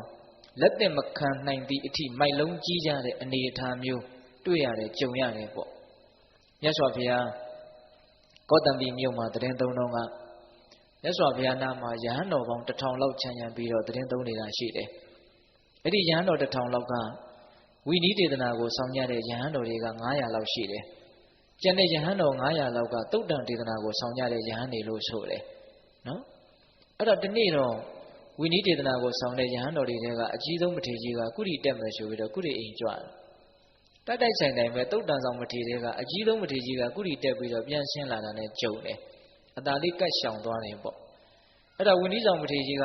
ကုရီအိမ်နဲ့ဝင်ပြီးတော့တောက်လျှောက်ပဲပြန်ဆင်းလာတယ်တကားဖွင့်ပြီးတော့တုတ်တန်ဆောင်မထေရကြီးကိုငါရှင်နေအောင်နဲ့လှမ်းပြီးတော့တားတယ်အဲ့တော့တုတ်တန်ဆောင်မထေရကြီးကအရှင်ဘုရားဗာကိရှတော်ဘုရားကုရီအိမ်ထဲမှာတန်သက်ရည်ကျမ်းနေတယ်တဲ့ဒါကြောင့်ငါရှင်မှာအာဘတ်တဲ့တယ်ကုရီအိမ်ထဲမှာတန်သက်ရည်ကျမ်းနေရနောက်လူတွေယွန်စရာဖြစ်တယ်ပေါ့ဗျာရေမချမ်းထားရဘူးစီကံရှိရတယ်နော်အဲ့ဒါလိုပြောတော့တုတ်တန်ဆောင်မထေရကြီးကအရှင်ဘုရားတဲ့တပည့်တော်မတိလို့ထားခဲ့တာပါတဲ့တကယ်လို့အာဘတ်တဲ့တယ်ဆိုရင်လည်းပဲတပည့်တော်ဒေသနာကြားပါမယ်တဲ့အဲ့ဒါလိုပြောတော့ဝိနည်းဆောင်မထေရကြီးကအရှင်မတိလို့ထားခဲ့တာဆိုရင်တော့စေတနာမပါတဲ့အတွက်ကြောင့်အပြစ်မတင်ပါဘူးတဲ့မှန်ကတော့စေတနာပါကုရီထဲမှာတန်သက်ရည်ကျမ်းနေရင်အဘကတော့တင့်တဲ့ငါရှင်မှာစေတနာမပါတဲ့အတွက်ကြောင့်အပြစ်မတင်ပါဘူးတဲ့သူကပြောတာမှားပြီးတော့ပြောမိတာနဲ့တူပါရဲ့စေတနာမပါရင်အပြစ်မတင်တဲ့အတွက်ကြောင့်ဒေသနာကြားเสียလည်းမလိုပါဘူးတဲ့ဒေသနာကြားတယ်ဆိုတာကဘုန်းကြီးဟောဟာတာဖြစ်နေတယ်လူငယ်တွေနားလည်အောင်နည်းနည်းတော့ပြောဦးမယ်နော်ဒေသနာကြားတယ်ဆိုတာကသတင်းသုံးပေါ်ယဟန်အချင်းချင်းတပည့်တော်မှာဒီလိုအပြစ်တွေတင့်နေပါလေနောင်ဒီလိုအပြစ်မျိုးမတင့်အောင်စောင့်စည်းပြီးတော့နေပါမယ်ဆိုပြီးတော့အာယတိန်တံဝရစောင့်စည်းလိုတဲ့စိတ်နဲ့ကိုယ့်ရဲ့အပြစ်ကိုဖွင့်ဟဝန်ခံပြတာကိုအဲ့ဒါဒေသနာကြားတယ်လို့ခေါ်တယ်အဲ့ဒါလိုဒေသနာကြားလိုက်ရင်တချို့သောအပတ်အသေးလေးတွေဟာပျောက်သွားတယ်ဟုတ်တာပေါ့ဝန်ခံလိုက်တယ်နောင်ဒါမျိုးမလုပ်ဘူးဆိုရင်ဒါကုစားပြီးသားဖြစ်သွားတာပဲလေဟုတ်တယ်မဟုတ်လားအေးအဲ့ဒါလိုငါရှင်မှာမတိလို့ထားခဲ့တာဖြစ်တဲ့အတွက်ကြောင့်စေတနာမပါလို့အပြစ်မတင်တဲ့အတွက်ဒေသနာကြားเสียမလိုဘူးလို့ဝိနည်းဆောင်မထေရကအဲ့လိုအမိန့်ရှိတယ်ပြီးတော့တုတ်တန်ဆောင်မထေရကအဲ့လိုဆိုရင်ရှင်ဘုရားကောင်းပါတယ်ဘုရားဆိုပြီးတော့ကြွသွားတယ်အဲ့ဒါဝိနည်းဆောင်မထေရကြီးကကုရီတက်ကုရီကဆင်းနောက်တော့သူ့တပည့်တွေနဲ့တွေ့တဲ့အခါကျတော့သူကစကားတခွန်းကိုမစင်ញင်မဲနဲ့ပြောလိုက်မိတယ်ပေါ့မများဘူးတခွန်းနဲ့ရဲ့ဒါပေမဲ့အဲ့ဒီတခွန်းနဲ့သောစကားကဂျိုမွေသွားမယ်ဘာပြောလဲဆိုတော့တပည့်တွေကိုငါရှင်တို့တဲ့တုတ်တန်ဆောင်မထေရကြီးကထေကြီးဝါကြီးလုံနေပြီးတော့ကိုအာဘတ်တင်လို့တင်မှန်းတောင်မသိဘူးလို့ပြောလိုက်တယ်ဟောနော်အဲ့ဒါလိုပြောတော့တပည့်တွေကတုတ်တန်ဆောင်မထေရရဲ့တပည့်တွေနဲ့တွေ့တော့အချင်းချင်းဆိုတော့ပြောတာပေါ့ငါရှင်တို့သင်တို့ဆရာကြီးကကိုအာဘတ်တင်လို့တင်မှန်းတောင်မသိဘူးဟုတ်လားဘာဖြစ်လို့လဲကုရီအိမ်ထဲမှာတန်တရည်ကြံနေတယ်အဲ့လိုပြောတဲ့အခါကျတော့တုတ်တန်ဆောင်မထေရရဲ့တပည့်တွေကကိုယ့်ဆရာကိုပြောတာဆိုတော့ဘယ်ခံနိုင်မှမလို့နော်အဲ့ဒါနဲ့သူတို့ဆရာကြီးနဲ့တွေ့တော့အရှင်ဘုရားဝိနည်းဆောင်မထေရနဲ့သူ့ရဲ့တပည့်တွေကတော့အရှင်ဘုရားကိုပြောနေကြတယ်အရှင်ဘုရားကကိုအာဘတ်တင်လို့တင်မှန်းတောင်မသိဘူးတဲ့အဲ့ဒါဟုတ်သလားဘုရားအဲ့ဒါလိုပြောတဲ့အခါကျတော့ဘာဖြစ်လို့ပြောကြတာတဲ့တော့ကုရီအိမ်ထဲမှာတန်သက်ရည်ကြံနေလို့တဲ့ဘုရားအဲ့တော့တစ်ချက်စဉ်းစားလိုက်တယ်တုတ်တန်ဆောင်မထေရကြီးကစဉ်းစားပြီးတော့ဘာပြန်ပြောလဲဆိုတော့ငါရှင်တို့တဲ့အဘတ်တဲ့နေတာကငါမဟုတ်ဘူးတဲ့အဘတ်တဲ့နေတာကအဲ့ဒီဝီနီးဆောင်မထေရကြီးအဘတ်တဲ့နေတာတဲ့ဘာဖြစ်လို့လဲဆိုတော့ငါကမတိလို့ထားခဲ့တာပါလို့ပြောတော့ငါကိုစေတနာမပါရင်အဘတ်မတဲ့ဘူးလို့သူပဲပြောခဲ့တာအခုငါကိုအဘတ်တဲ့တယ်လို့ပြောပြန်ပြီခုတစ်မျိုးတော်ကြတစ်မျိုးနဲ့မှုတာဝါဒနဲ့သူသာနေအဘတ်တဲ့နေတာတဲ့ကဲပိတရေသူများအပြစ်ကိုပြောရင်ကိုယ့်အပြစ်ကိုပြန်ပြောခံရဖို့ကတော့ရာနှုံးကြီးဒီပါသိကြတယ်နော်ဒါကြောင့်သူများကိုအပြစ်ပြောမယ်ဆိုရင်သူကပြောလိုက်ကိုကပြောလိုက်နဲ့အကျဉ်းချင်းမငြိမ့်မော်တွေဖြစ်ပြီးတော့အကုသိုလ်များမှာကတော့သိချာတဲ့လောက်နှီးပန်းရှိတယ်ဒါကြောင့်သူများအပြစ်ပြောတာဟာအလွန်အန္တရာယ်ကြီးတယ်ဆိုတာကိုသဘောပေါက်နားလည်ထားဖို့လိုတယ်နော်လူဆိုတာကိုတော့ကောင်းတယ်လို့ထင်ကြတဲ့လူတွေကြီးပဲကိုချင်းစားကြည့်နော်ကိုလည်းပဲ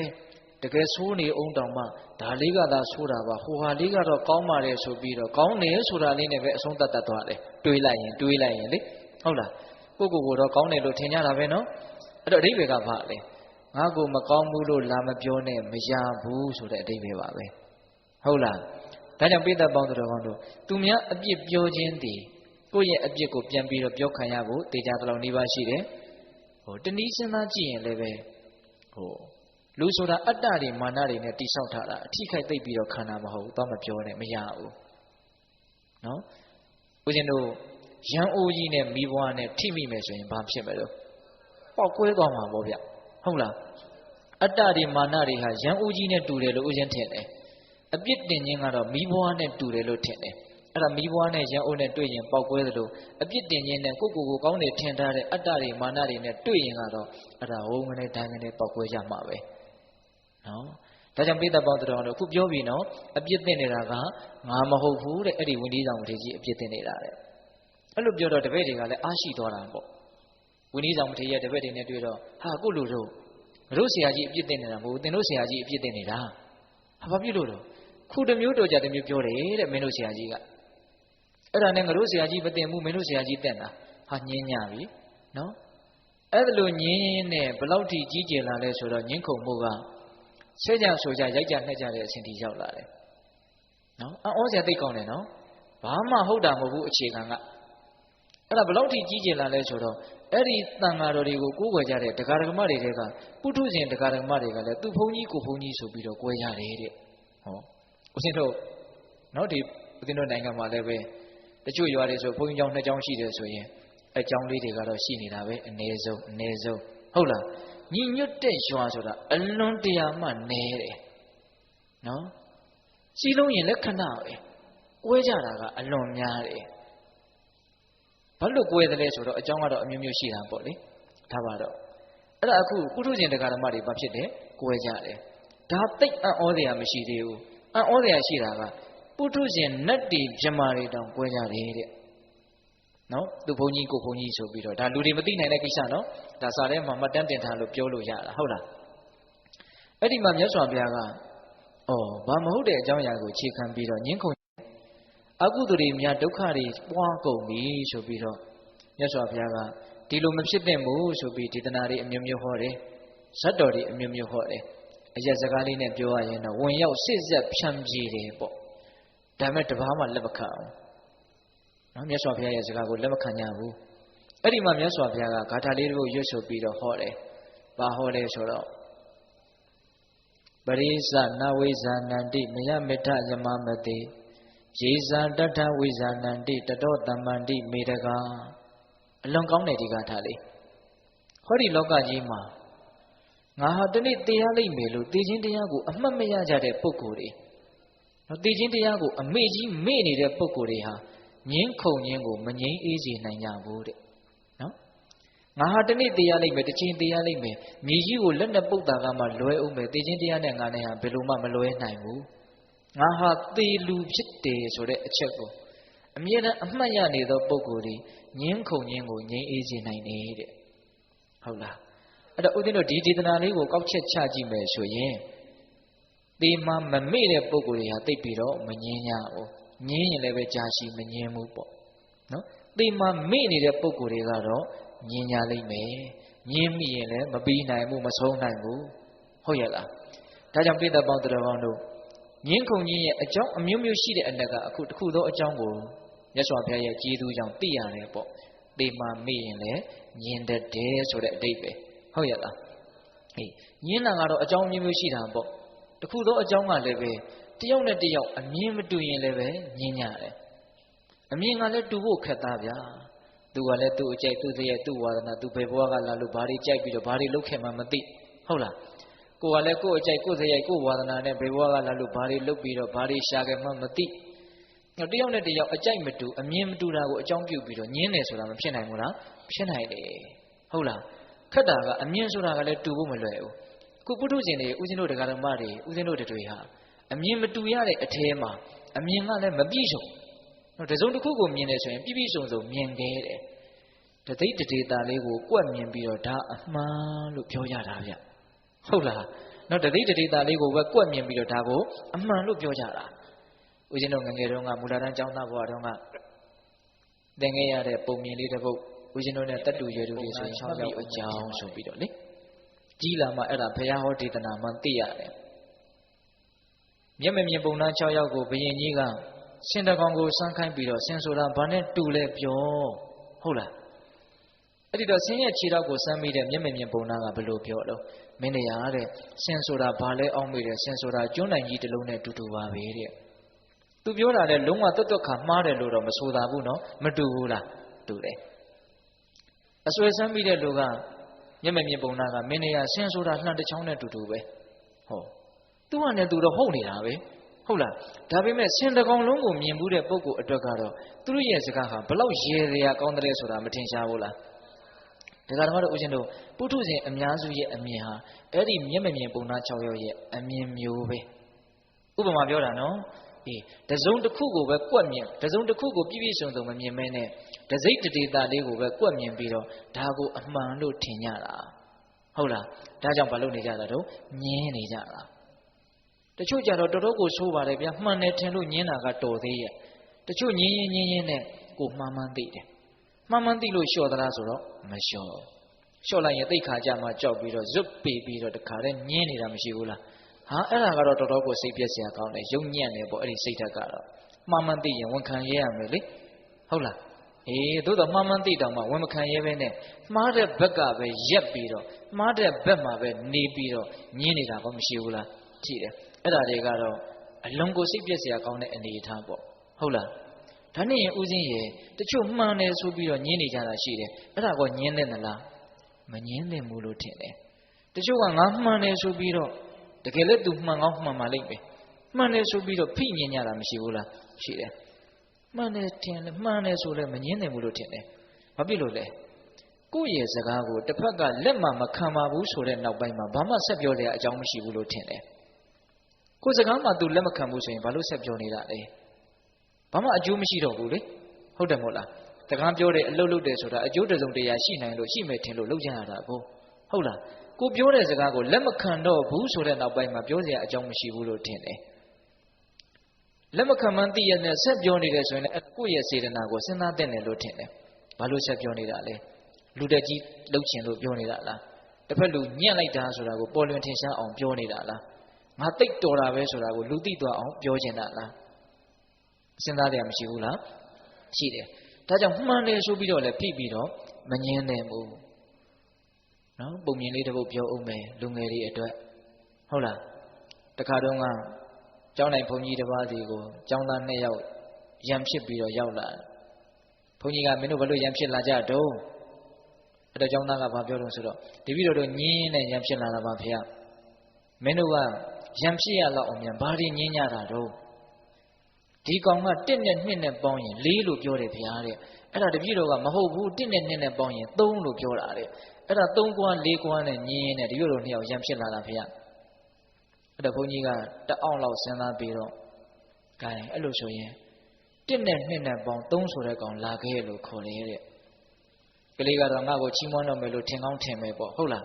းဟိုလဲရောက်ဘုန်းကြီးက1နဲ့2နဲ့ပေါင်း3ဆိုတဲ့ကောင်ကိုရိုက်တယ်တဲ့အဲ့တော့ဒီကလေးကဟာငါမှန်လဲမှန်ရတဲ့နဲ့ရိုက်ခံရတယ်ဘာလဲမသိဘူးပေါ့အဲ့ဒါနဲ့ဘုန်းကြီးကမင်းကငါဘာကြောင့်ရိုက်တယ်ဆိုတာမင်းသိနားလည်ဟာမတူဘူးငါရှင်းပြမယ်တဲ့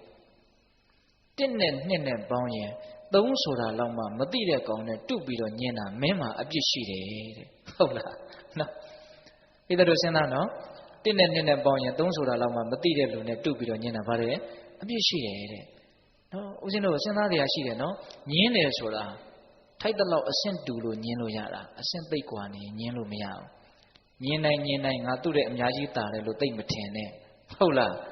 းနော်ညင်းတာအဆင့်မတူပဲနဲ့ထိုက်တဲ့အဆင့်တူညီမှုရှိပဲနဲ့မညင်းဘူးတက္ကသိုလ်ကပမောက္ခဆရာကြီးကမူလတန်းကျောင်းသားလေးနဲ့တူပြီးတော့ညင်းမလားဘာပြုလို့လဲအဲ့ဒါသူ့အဆင့်မဟုတ်ဘူးဟုတ်ရလားဒါကြောင့်ပိဿပေါင်းသူတော်ကတော့ညင်းခုန်ညင်းသည်တန်းညှိခြင်းတစ်မျိုးလို့ဦးဇင်းထင်တယ်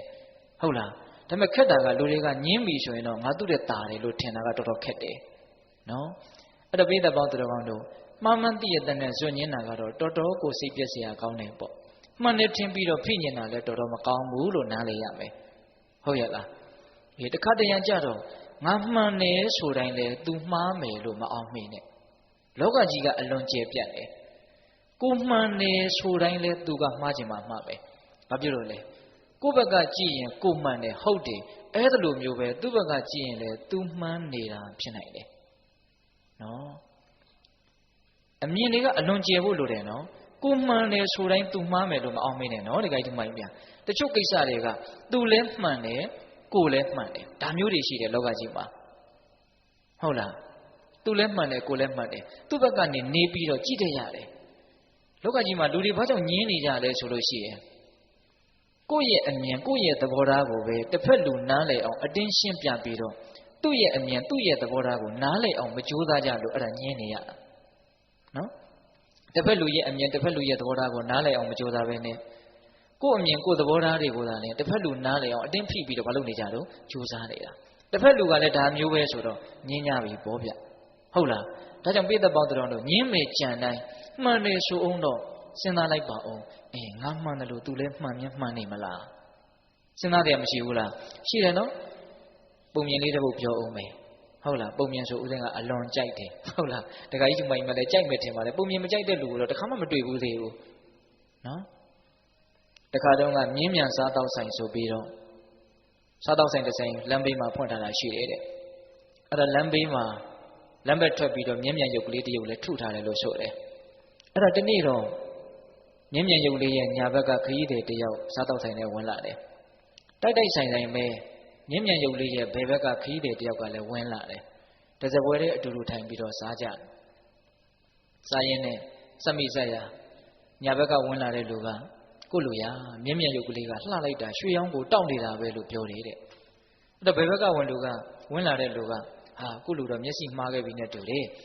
မြင်းမြန်ရုပ်ကလေးကရွှေရောင်တောက်တာမဟုတ်ဘူးငွေရောင်တောက်နေတာမဟုတ်ပါဘူးတဲ့ငါမျက်စိနဲ့မြင်ခဲ့တာတဲ့ရွှေရောင်တောက်နေတာငါလည်းမျက်စိနဲ့မြင်တာပါပဲတဲ့ညညရောရွှေရောင်ငွေရောင်ဆိုပြီးတော့အဲ့ဒါညင်းခုံမှုကစားရင်တောက်ရင်နဲ့သပွဲတွေပါတွေထုတဲ့အစဉ်ရောက်လာဟုတ်လား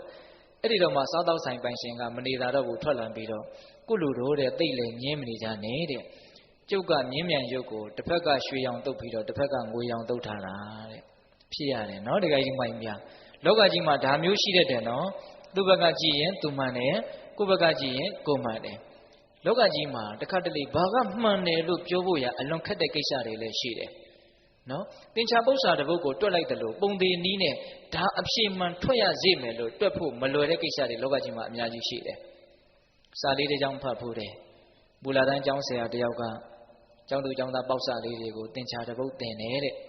သင်ရင်းနဲ့မေးတာပေါ့လေအဲ့ဒီကျောင်းသူလေးတွေထဲမှာမိခက်ဆိုတဲ့ကောင်မလေးတယောက်ပါတယ်လို့ဆိုတယ်အဲ့ဒီမိခက်ကိုမေးတယ်တဲ့ဆရာကဆေးလိပ်တစ်ပြားဘိုးဝယ်လို့ရှိရင်ဆေးလိပ်2လိပ်ရမယ်2ပြားဘိုးဝယ်လို့ရှိရင်ဘယ်နှလိပ်ရမလဲ။ကဲမိခက်ဖြေစမ်းလို့ပြောတယ်တဲ့။ပြောတော့မိခက်ကထပြီးတော့လက်ကလေးပိုက်ပြီးတော့ဖြေတယ်တဲ့။တစ်ပြားဘိုး2လိပ်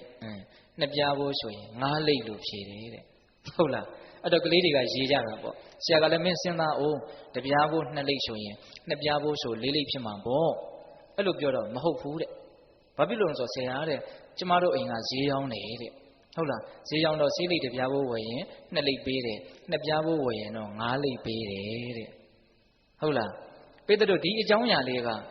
တာမန်ကြည့်ရင်တော့ဘာမှလေးနဲ့တဲ့အကြောင်းအရာလို့ထင်စရာမရှိပါဘူးဟုတ်လားသို့တော်လည်းပဲသူပြောချင်တဲ့အကြောင်းအရာလေးရဲ့နောက်ွယ်မှာနှိမ့်ဆိုင်တဲ့အဓိပ္ပာယ်တွေရှိမယ်လို့ဦးဇင်းထင်တယ်ဟုတ်လားဒီအကြောင်းအရာလေးကိုပြောပြတဲ့လူရဲ့နောက်ွယ်မှာစေတနာမရှိနိုင်ဘူးလားရှိနိုင်တယ်အဲ့ဒါပါလေလောကကြီးမှာတချို့သောအရာတွေဟာဘာအမှန်လို့ပြောဖို့အလွန်ခက်တယ်ဆိုတာကိုပြောတာဟုတ်ရလားဒါကြောင့်ပိဿပေါင်းတော်တို့အဓိကပြောလို့ရင်းကတော့ဘာလဲသိပြီးတော့မငြင်းညာနဲ့ကိုမှန်တယ်ထင်ပေမဲ့လို့ကိုမှားတာတောင်ဖြစ်ချင်းဖြစ်သွားနိုင်တယ်နော်ဒီချာကြည့်လိုက်လို့ရှိရင်ဟုတ်ရလားဒါကြောင့်မှန်မှန်သိရတဲ့ဇွတ်ညင်းတဲ့အဆင့်ကတော့လုံးဝကိုမဖြစ်သင့်ဘူးပေါ့ဟုတ်လားမှန်တယ်ထင်လို့လည်းပဲဖိပြီးတော့မငြင်းသင့်ဘူးစဉ်းစားပါအောင်ဟုတ်လားသူဘက်ကလည်းမှန်နေတာဖြစ်နိုင်မလားဟုတ်လားဓမ္မမဟုတ်လို့ရှိရင်လည်းပဲလုံးဝသူ့ဘက်ကမှားတာသိကြတယ်ကိုယ့်ဘက်ကလုံးဝမှန်တာသိကြတယ်ဆိုအောင်တောင်မှကိုယ်စကားကိုလက်မခံဘူးဆိုရင်တော့မငြင်းသင့်ပါဘူးငြင်းပြီဆိုရင်တော့ဘာဖြစ်မလို့ဘေးသင့်ပါပဲဟုတ်လားတခါကြီးမိုင်းများအေးဦးဇင်းကဒီတရားစကားလေးကိုသဘောကျလို့ဟောနေတာကြာပြီအဲ့ဒါပြီးခဲ့တဲ့နှစ်ကရန်ကုန်မှာဒီတရားလေးဟောပြီးတော့နောက်ရက်ကျတော့တခါကြီးတယောက်နဲ့တွေ့တယ်တွေ့တော့တခါကြီးကဦးဇင်းတရားကိုသူကနားထားတာဆိုတော့ရှင်ဘုရားတဲ့မြတ်စွာဘုရားဟောတဲ့ငင်းခုန်ငင်းသည်ဘေးဆိုတာအလွန်မှန်တယ်ဘုရားတဲ့ဘာဖြစ်လို့တော့တခါကြီးရဲ့တခါကြီးမှာအတွေ့အကြုံခံစားချက်များရှိလို့လားလို့ဦးဇင်းကမေးကြည့်တော့ရှိတယ်တဲ့ပြောသမှာအောင်ဆိုတော့တပည့်တော်ကလှိုင်မြို့နယ်တဲကဘုရားတဲ့အဲ့ဒါဟိုတနေ့ကလှိုင်မြို့နယ်တဲကရက်ကွက်တစ်ခုမှာရက်ကွက်အုပ်ချုပ်ရေးမှုရွေးကြတာတဲ့အဲ့ဒီရက်ကွက်အုပ်ချုပ်ရေးမှုအသစ်ကိုထောက်ခံတဲ့လူနဲ့မထောက်ခံတဲ့လူတစ်ဖက်ရေးဆိုင်မှာ2ယောက်သားတွေ့ပြီးတော့တစပွဲထဲထိုင်ပြီးတော့ညင်ညတာဒီအုပ်ချုပ်ရေးမှုအသစ်ကောင်းနေပေါ့တယောက်ကမကောင်းဘူးပေါ့ညင်နဲ့တယောက်ကစိတ်မရှိတော့အနားနာရှိတဲ့ပန်းအိုးနဲ့ကောက်ပြီးတော့ခေါင်းကိုထူလိုက်တယ်တဲ့အဲ့ဒါဆေးရုံကိုတန်းရောက်သွားတယ် 2 နာရီလောက်နေရောအဲ့ဒီလိုသေတယ်ဗျာတဲ့နော်ဒီတဲ့စဉ်းစားနော်ဘာမဟုတ်တဲ့အကြောင်းအရာကိုအခြေခံပြီးတော့ကိုယ့်အတွက်ဘာမှအရေးမပါဘဲနဲ့နော်ငြင်းရင်ခုန်ရင်နဲ့ကိုပြောလို့တဲ့အချက်ကိုအမှန်ဆိုတာကိုသိလို့စိတ်တွေပြင်းထန်ပြီးတော့နော်ပြောရရင်တော့အတ္တမာနတွေပေါ့လေဟုတ်လားငါဟုတ်တယ်မင်းမဟုတ်ဘူးဆိုတာကိုသိသိချင်းလုံးတော့အဲ့ဒီတိုင်းလည်းဖြစ်မလာတော့ဒေါသတွေထွက်ပြီးတော့မဖြစ်တော့ထပ်ပြီးတော့လှုပ်လိုက်တယ်အဲ့ဒီတော့ဘာမဟုတ်တာကိုအကြောင်းပြုပြီးတော့ငြင်းခုန်ရင်နဲ့တယောက်ကတင်ញံကုန်းကိုရောက်သွားတယ်တယောက်ကထောင်ထဲရောက်သွားတယ်ဒါကြောင့်ပိဿပေါင်းသူတော်ကောင်းတို့ဘယ်လိုအကြောင်းကိုပဲအခြေခံလို့ညင်းပြီဆိုရင်တော့ဘာဖြစ်မလို့ဘေးသင်လိမ့်မယ်ဟုတ်ရဲ့လားဒါကြောင့်ညင်းခုန်ညင်းသည်ဘေးလို့အမှန်တိုင်းသိရမယ်မညင်းခုန်ညင်းသည်ဘေးကင်းရလို့နားလည်ရမယ်အဲ့ဒါလို့နားလည်ပြီးတော့သမက်ကတခိလာဟောထကိုရောစိတ်ရောညီညွတ်ပြီးတော့နေရမယ်တဲ့နုညံ့သိမ်မွေသောစကားကိုပြောဆိုတတ်ရမယ်တဲ့တိုက်တွန်းချက်ကလေးကနော်အေးအဲ့တော့ဦးဇင်းတို့ဒီနေရာမှာကိုရောစိတ်ရောညီညွတ်ရမယ်ဆိုတဲ့နေရာမှာအလွန်ဒါလေးကစဉ်းစားရရှိတယ်ပေါ့စကားကိုပြည့်ပြည့်စုံစုံပြောထားတယ်လို့ဆိုလိုချင်တာဦးဇင်းကဟုတ်လားကိုရောစိတ်ရောညီညွတ်ရမယ်ဟုတ်တယ်တချို့ကကိုယ်တွေသာညီညွတ်နေတာစိတ်တွေကညီညွတ်တာမဟုတ်ဘူးကိုချင်းကပူးပြီးတော့ထိုင်းနေပြီမလို့စိတ်ချင်းကအဝေးကြီးဆိုတာမျိုးမဖြစ်နိုင်ဘူးလားဖြစ်နိုင်တယ်တချို့တအိမ်နဲ့အတူတူနေနေတိုင်းချစ်လာကြည့်ခင်လာကြည့်ညီညွတ်လာကြည့်လို့မဆိုနိုင်ဘူးနော်ဟုတ်လားအေးဒါကြောင့်ပိဿပေါင်းတော်ဟောင်းတို့ကိုယ်တွေညီညွတ်တယ်လို့စိတ်တွေလည်းညီညွတ်ဖို့လိုတယ်ညီညွတ်မှုရဲ့အကြောင်းကိုပြောရင်တော့တရားကအလွန်ကြီးရှည်လျားသွားလိမ့်မယ်နောက်ထပ်တကားထားဟောရအောင်ပါဟုတ်ရလားအေးအဲ့တော့ညီညွတ်တဲ့စိတ်ထားနဲ့နေရမယ်ပြီးတော့ဗါတဲ့တော့နုညံ့သိမ်မွေသောစကားကိုပြောဆိုပြီးတော့နေရမယ်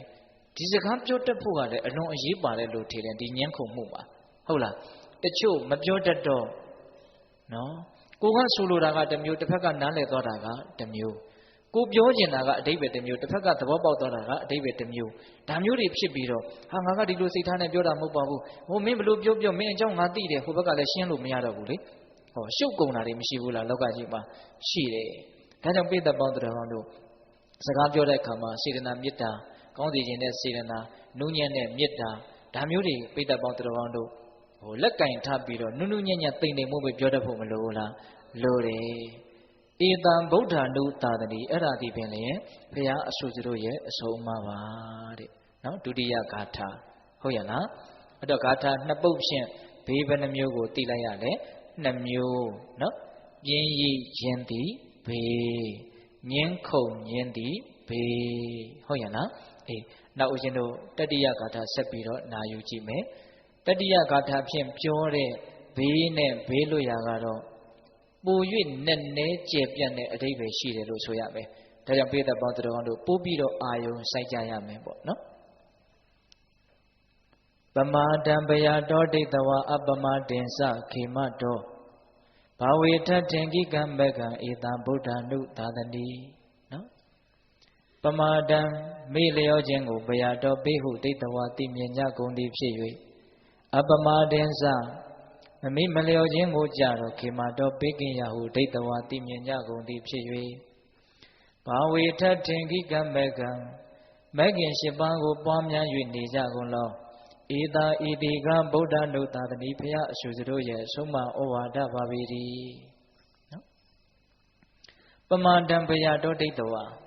မိလျော်ခြင်းကိုဘေးလို့အမှန်တိုင်းသိရမယ်မြင်ရမယ်တဲ့အပမာတင်္စခေမတောမမေ့မလျော့ခြင်းကိုဘေးကင်းရာလို့အမှန်တိုင်းသိရမယ်မြင်ရမယ်တဲ့အဲ့ဒါလို့သိမြင်နားလည်ပြီးတော့ဘာဝေထထင်ကိကံမကံမဂ်ခင်၈ပါးကိုပွားများပြီးတော့နေကြရမယ်ဤတံဗုဒ္ဓ ानु သာသတိအဲ့ဒါဘုရားအရှုစတို့ရဲ့အဆုံးအမဩဝါဒပါတဲ့နော်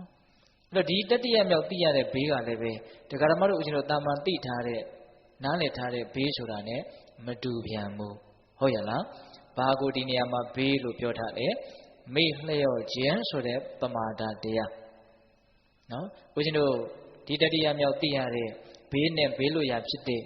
ပမာဒနဲ့အပမာဒမေ့လျော့ခြင်းနဲ့မမေ့မလျော့ခြင်းနော်ဒီပမာဒနဲ့အပမာဒဆိုတဲ့စကားလုံးနှလုံးသည်ဦးဇင်းတို့သာသနာတော်မှာအနဲ့နည်းဆုံးနဲ့အကျယ်ပြန့်ဆုံးသောစကားလုံးနှလုံးဖြစ်မယ်လို့ထင်တယ်နော်ပမာဒရဲ့အဓိပ္ပာယ်မေ့လျော့ခြင်းရဲ့အဓိပ္ပာယ်ကိုဖွင့်ဆိုမယ်ဆိုရင်မဆုံးနိုင်ဘူးမေ့လျော့ခြင်းဆိုတာအဓိပ္ပာယ်အမျိုးမျိုးရှိနော် မကောင်းမှုဒုတိုက်တွေကိုရရဆက်ဆက်ရုပ်ရုပ်မာမာကောက်ကောက်ကြည့်ကြည့်ပြုလုပ်ပြောဆိုပြီးတော့နေရတယ်ဆိုရင်လည်းပဲဒါမေ့လျော့ခြင်းပဲအင်မတန်ချမ်းသာတဲ့အနေအထားကိုဖန်တီးနိုင်ခွင့်ရှိတဲ့လူဘဝကိုချမ်းသာဒုက္ခရအောင်မလုပ်ပါဘဲနဲ့ကိုယ့်ကိုယ်ဆင်းရဲတွင်မနဲ့အောင်လုပ်ရရောက်တဲ့အတွက်ကြောင့်အဲ့ဒီပုဂ္ဂိုလ်ရဲ့မေ့လျော့ခြင်းကတော့အလုံးကိုကြီးကျယ်တဲ့မေ့လျော့ခြင်းလို့ဆိုရမယ်ဟုတ်လားနောက်ပြီးတော့ဒုစရိုက်မှုတွေနဲ့ပြောနေတာတော့မဟုတ်ဘူး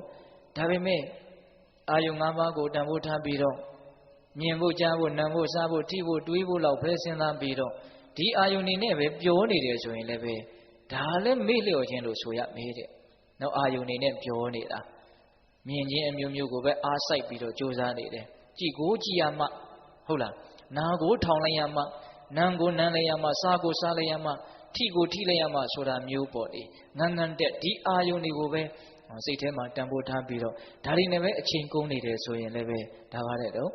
မေ့လျော့ခြင်းပဲသူကတော့နည်းနည်းတော်သေးတယ်ပေါ့စောစောကမေ့လျော့ခြင်းနဲ့ဆိုင်နောက်ထပ်မေ့လျော့ခြင်းရှိသေးတယ်အဲ့ဒါပါလဲဆိုတော့ကိုယ့်ရဲ့ခန္ဓာမှာအကြောင်းအားလျော်စွာဖြစ်ပေါ်လာတဲ့ရုပ်တဘာဝနာမ်တဘာဝလို့ဆိုတဲ့တဘာဝတရားမျိုးစုံတို့ဖြစ်ပေါ်ပြီးတော့နေတာကိုမသိဘူးဘာတွေဖြစ်လို့ဖြစ်နေမှမသိဘူးနော်အဲ့လိုဘာဖြစ်လို့ဖြစ်နေမှမသိတဲ့အနေအထားဟာလည်းပဲဒါလည်းမေ့လျော့ခြင်းလို့ဆိုရပေတဲ့အလွန်နုညံ့သိမ်မွေ့တဲ့မေ့လျော့ခြင်းပေါ့နော်ဒီမေ့လျော့ခြင်းဒီအမျိုးမျိုးသောကိလေသာတရားကိုဖြစ်စေလိမ့်မယ်အဲ့ဒီကိလေသာတွေကြီးရင်လာလို့ရှိရင်ဒုစရိုက်မှုတွေကိုလည်းဖြစ်စေလိမ့်မယ်သူကလည်းအလုံးကိုကြောက်မက်ဖွယ်ရကောင်းတဲ့မေ့လျော့ခြင်းလို့ပြောမယ်ဆိုရင်လည်းပြောလို့ရတယ်ဟုတ်ရဲ့လားကိုယ်ခန္ဓာမှာဖြစ်နေတဲ့သဘာဝတရားတွေကိုအမှန်တိုင်းတိမနေဘူးဆိုရင်လည်းပဲဒါမေ့လျော့ခြင်းလို့ပြောနေတာနော်အဲ့တော့ပိဋကပေါင်းတော်တို့မေ့လျော့ခြင်းရဲ့အဓိပ္ပာယ်ဟာအဲ့လိုကြပြန့်နားလည်ထားဖို့မလိုဘူးလားလို့တယ်မေ့လျော့ခြင်းရဲ့အဓိပ္ပာယ်ကကြပြန့်တယ်လို့မမေ့လျော့ခြင်းရဲ့အဓိပ္ပာယ်ကပိုလို့တောင်းကြပြန့်သေးတယ်နော်မမေ့မလျော့ခြင်းဆိုတာအလွန်ထုခဲ့မြင့်မြတ်တဲ့တရားဖြစ်တယ်သူတော်ကောင်းတရားတွေထဲမှာသူဟာအကြီးကျယ်ဆုံးပဲသူဟာအနဲ့ရှိုင်းဆုံးပဲမမေ့မလျော့ခြင်းဆိုတာတော့ဒုစရိုက်မှုတွေကိုရှောင်နေဆိုရင်လည်းဒါမမေ့မလျော့ခြင်းလို့ဆိုနိုင်ပါတယ်ကာမဂုဏ်အာယုန်နေနဲ့မပျော်ဘူးဆိုရင်လည်းဒါမမေ့မလျော့ခြင်းလို့ဆိုနိုင်ပါတယ်ဟုတ်လားပို့ပြီးတော့မြင့်မြတ်တဲ့မမေ့မလျော့ခြင်းကတော့ခန္ဓာမှာဖြစ်နေတဲ့သဘာဝတရားတွေကိုဖြစ်နေတိုင်းတိနေမယ်ဆိုရင်တော့တတိထားပြီးတော့နေမယ်ဆိုရင်တော့အဲ့ဒါအလွန်ကြီးကျယ်မြင့်မြတ်တဲ့မမေ့မလျော့ခြင်းလို့မဆိုနိုင်ဘူးလားဒါနပြုနေတယ်သီလဆောက်တည်နေတယ်ဘာဝနာတရားပွားများနေတယ်ကုသိုလ်မျိုးစုံကိုမမေ့မလျော့ကြိုးစားအထုတ်နေတယ်ဆိုရင်ဒါမမေ့မလျော့ခြင်းလို့မဆိုနိုင်ဘူးလားဆိုရနော်မမေ့မလျော့ခြင်းဆိုတာအလွန်ကျယ်ပြန့်တယ်ကုန်းတော်ဝါတွေရဲ့ခြေရာထဲမှာရှင်းခြေရာကိုအကြီးဆုံးလို့မြတ်စွာဘုရားဟောတယ်နော်ဥပမာလေးပြောပြတာဘယ်ကုန်းတော်ဝါရဲ့ခြေရာမျိုးကိုမဆိုရှင်းခြေရာထဲကိုထည့်လိုက်ရင်အကျုံးဝင်သွားတာကြီးပဲတဲ့အဲ့ဒီဥပမာတိုင်းပဲသူတော်ကောင်းတရားမှန်တယ်မြဘယ်သူတော်ကောင်းတရားမျိုးမဆိုအပမာဒသည်ဘယ်သူတော်ကောင်းတရားမျိုးထက်မဆိုကြီးကျယ်တဲ့မြင့်မြတ်တယ်ဘယ်သူတော်ကောင်းတရားကိုပဲဖြစ်အပမာဒတဲကိုထည့်လိုက်ရင်အကျုံးဝင်သွားတယ်ဆိုတဲ့အဓိပ္ပာယ်ပါဟုတ်ရဲ့လားအဲ့လိုဟောပြောထားတဲ့ဟောပြောချက်တွေလည်းပိဋကတို့ကြားဖို့ပါတယ်ဟုတ်လားဒါကြောင့်အပမာဒရဲ့အဓိပ္ပာယ်ဒီအလွန်ကျယ်ပြန့်နှက်ဆိုင်တယ်လို့မဆိုနိုင်ဘူးလားဆိုနိုင်တယ်အဲ့ဒါဦးဇင်းတို့အခုလည်းပဲပမာဒနဲ့အပမာဒကိုအဓိပ္ပာယ်တစ်မျိုးရှုထောင့်တစ်မျိုးကနေကြည့်ပြီးတော့မြတ်စွာဘုရားဟောပြန်တယ်နော်ပမာဒဆိုတဲ့မေ့လျော့ခြင်းဒီကြောက်မက်ဖွယ်ရာဘေးအန္တရာယ်တွေကိုသဲဆောင်လာလိမ့်မယ်ဒါကြောင့်သူဒီဘေးပဲလို့နားလည်ရမယ်တဲ့ဟုတ်လားအပမာဒဆိုတဲ့မမေ့မလျော့ခြင်းဒီဘေးကင်းခြင်းအမျိုးမျိုးကိုဖြစ်စေလိမ့်မယ်တနည်းအားဖြင့်ဘေးအန္တရာယ်တွေကိုအကုန်လုံးခြေဖြတ်ပြနိုင်တဲ့အစွမ်းရှိတယ်ဒါကြောင့်အပမာဒဒီဘေးကင်းရလို့အမှန်တိုင်းသူ့ရဲ့ဂုဏ်ကြီးကိုနားလည်ရမယ်ပေါ့ဟုတ်ရဲ့လားအဲ့တော့ဦးဇင်းတို့ဒီနေရာမှာပမာဒဒီဘေးဖြစ်တယ်ဆိုတဲ့အကြောင်းအပမာဒဒီဘေးကင်းရာဖြစ်တယ်ဆိုတဲ့အကြောင်းကိုပို့ပြီးတော့ပေါ်လွင်ထင်ရှားသွားအောင်နော်ပမာဒရဲ့အပြစ်အပမာဒရဲ့ဂုဏ်ပေါ့နော်ဒီပမာဒအပမာဒမေ့လျော့ခြင်းမမေ့မလျော့ခြင်းရဲ့အပြစ်နဲ့ဂုဏ်ကိုပိဋကပေါင်းသူတော်ကောင်းတို့ကြည်ကြည်ပြန့်ပြန့်နားလည်ကြဖို့မလိုဘူးလားမြတ်စွာဘုရားအများကြီးဟောတာရှိတယ်ပမာဒရဲ့အပြစ်အပမာဒရဲ့ဂုဏ်ပေါ့နော်အဲ့ဒီတဲကဦးဇင်းတို့ထိရောက်တာလေးတစ်ခုမြတ်စွာဘုရားဟောတာတော့ထိရောက်တာကြီးပါပဲမထိရောက်တာမရှိပါဘူးဟုတ်လားဒါပေမဲ့အလွန်ကျေပြန့်တဲ့ဟောပြောချက်လေးတစ်ခုပမာဒဆိုတဲ့မေ့လျော့ခြင်းရဲ့အပြစ်အပမာဒဆိုတဲ့မမေ့မလျော့ခြင်းရဲ့ဂုဏ်ကျေးဇူးတော့ဒါကိုပြောမှာနော်အဲ့တော့ပမာဒရဲ့အပြစ်ကိုမြတ်စွာဘုရားဘယ်လိုပြောလဲဆိုတော့ယေကေစီအာဂုတလဓမ္မတပ်ပေတိပမာဒမူလကံ ရေကေစီအလုံးစုံကုန်သောအကုသလဓမ္မအကုသိုလ်တရားတို့သည်အဋ္ဌိတန္တိရှိပါကုန်၏တဗ္ဗေခတ်သိမ်းကုန်သောတေအကုသလဓမ္မထိုအကုသိုလ်တရားတို့သည်ပမာဒမူလကမေ့လျော်ခြင်းပမာဒနှင့်အကြောင်းရင်းမူလရှိကြပါပေကုန်၏ဟောအကုသိုလ်တရားမှန်သမျှယုံညံ့မှုတရားမှန်သမျှပမာဒဆိုတဲ့မေ့လျော်ခြင်းကိုအကြောင်းခံပြီးတော့ဖြစ်တာတဲ့နော်မေ့နေရင်အကုသိုလ်အမျိုးမျိုးဖြစ်မယ်လို့ဆိုလိုတာအကုသိုလ်အမျိုးမျိုးဖြစ်ပြီဆိုရင်ထိုအကုသိုလ်အမျိုးမျိုးတို့ကြောင့်ဖြစ်ပေါ်လာမဲ့ဆင်းရဲဒုက္ခအမျိုးမျိုးကိုရင်မဆိုင်ရပေဘူးလားရင်ဆိုင်ရလိမ့်မယ်ဒါကြောင့်ပိဿပေါင်းသူတော်ကောင်းတို့မေ့ရင်အကုသိုလ်မျိုးမျိုးဖြစ်မယ်အကုသိုလ်မျိုးမျိုးဖြစ်ရင်ဒုက္ခအမျိုးမျိုးဖြစ်လိမ့်မယ်လို့နားလည်ပြီးတော့မေ့လျော့ခြင်းတည်အဲ့ဒါလို့ကြောက်မဲ့ဖွယ်ရာအကျိုးဆက်တည်ရှိတယ်လို့နားလည်ဖို့မလိုဘူးလားလို့တယ်အဲ့ဒါလိုပဲမမေ့မလျော့ခြင်းရဲ့ဂုဏ်ကျေးဇူးရေကေစီကုသလဓမ္မတဗ္ဗေတေအပမဒမူလကံရေကေစီအလုံးစုံကုန်သောကုသလဓမ္မကုသိုလ်တရားတို့သည်အဋ္ဌိတန္တိရှိပါကုန်၏တဗ္ဗေခတ်သိမ်းကုန်သောတေကုသလဓမ္မထိုကုသိုလ်တရားတို့သည်အပမဒမူလကံအပမဒနှင့်အကြောင်းရင်းမူလရှိကြပါပေကုန်၏ဟောဒီလောကကြီးမှာကောင်းမြတ်မှုတရားတွေမြင့်မြတ်မှုတရားတွေစင်ကြယ်မှုတရားတွေကုသိုလ်ဆိုတဲ့တရားတွေရှိတယ်တဲ့အဲ့ဒီကောင်းမှုကုသိုလ်တရားမြင့်မြတ်မှုတရားမှန်သမျှသည်အပမဒဆိုတဲ့မမေ့မလျော့ခြင်းတရားကိုအခြေခံပြီးတော့ဖြစ်ကြတာတဲ့ဟုတ်လားမမေ့ရင်ကုသိုလ်မျိုးစုံဖြစ်မယ်ပေါ့ကုသိုလ်မျိုးစုံဖြစ်ရင်ထိုကုသိုလ်မျိုးစုံတို့ကြောင့်ချမ်းသာဒုက္ခအမျိုးမျိုးကိုမရနိုင်ဘူးလားရနိုင်တယ်နောက်ဆုံးနိဗ္ဗာန်ချမ်းသာကိုတောင်မှလောကုတ္တရာကုသိုလ်ဖြင့်မျက်မှောက်ပြုကြရတာနော်ကုသိုလ်မျိုးတွေကလောကုတ္တရာကုသိုလ်အထိအဆင့်မြင့်မြင့်ကုသိုလ်ကောင်းမှုတွေရခဲ့မယ်ဆိုရင်နိဗ္ဗာန်ချမ်းသာကိုတောင်မျက်မှောက်ပြုနိုင်တဲ့အဆင့်ကိုရောက်မသွားဘူးလားရောက်သွားတယ်ဒါကြောင့်ပိဋကပေါင်းသူတော်ကောင်းတို့ကောင်းမှုတရားမှန်သမျှတို့သည်မမေ့မလျော့ခြင်းအပမဒကြောင့်ဖြစ်တာဒီအချက်ကိုနားလည်ပြီးတော့အပမဒသည်အဲ့ဒါလောက်အာကိုထိုက်တဲ့တရားလို့နားလည်ကြဖို့မလိုဘူးလားလိုတယ်အဲ့တော့ဦးဇင်းတို့ပိဋကပေါင်းသူတော်ကောင်းတို့အချိန်လေးလေးနည်းနည်းကြံနေလို့နော်ပမာဒနဲ့အပမာဒရဲ့အပြစ်နဲ့ဂုဏ်ကိုပို့ပြီးတော့လဲပေါ်လွင်ထင်ရှားသွားအောင်ဂါထာလေးတစ်ပုဒ်ကိုဏိကုံးချုပ်ပြောခြင်းတယ်ဟုတ်လားအဲ့ဒီဂါထာလေးကအလွန်တရာမှတူတောင်းပါတယ်ကျင်ကျင်ကလေးနော်ဂါထာလေးကတူတူလေး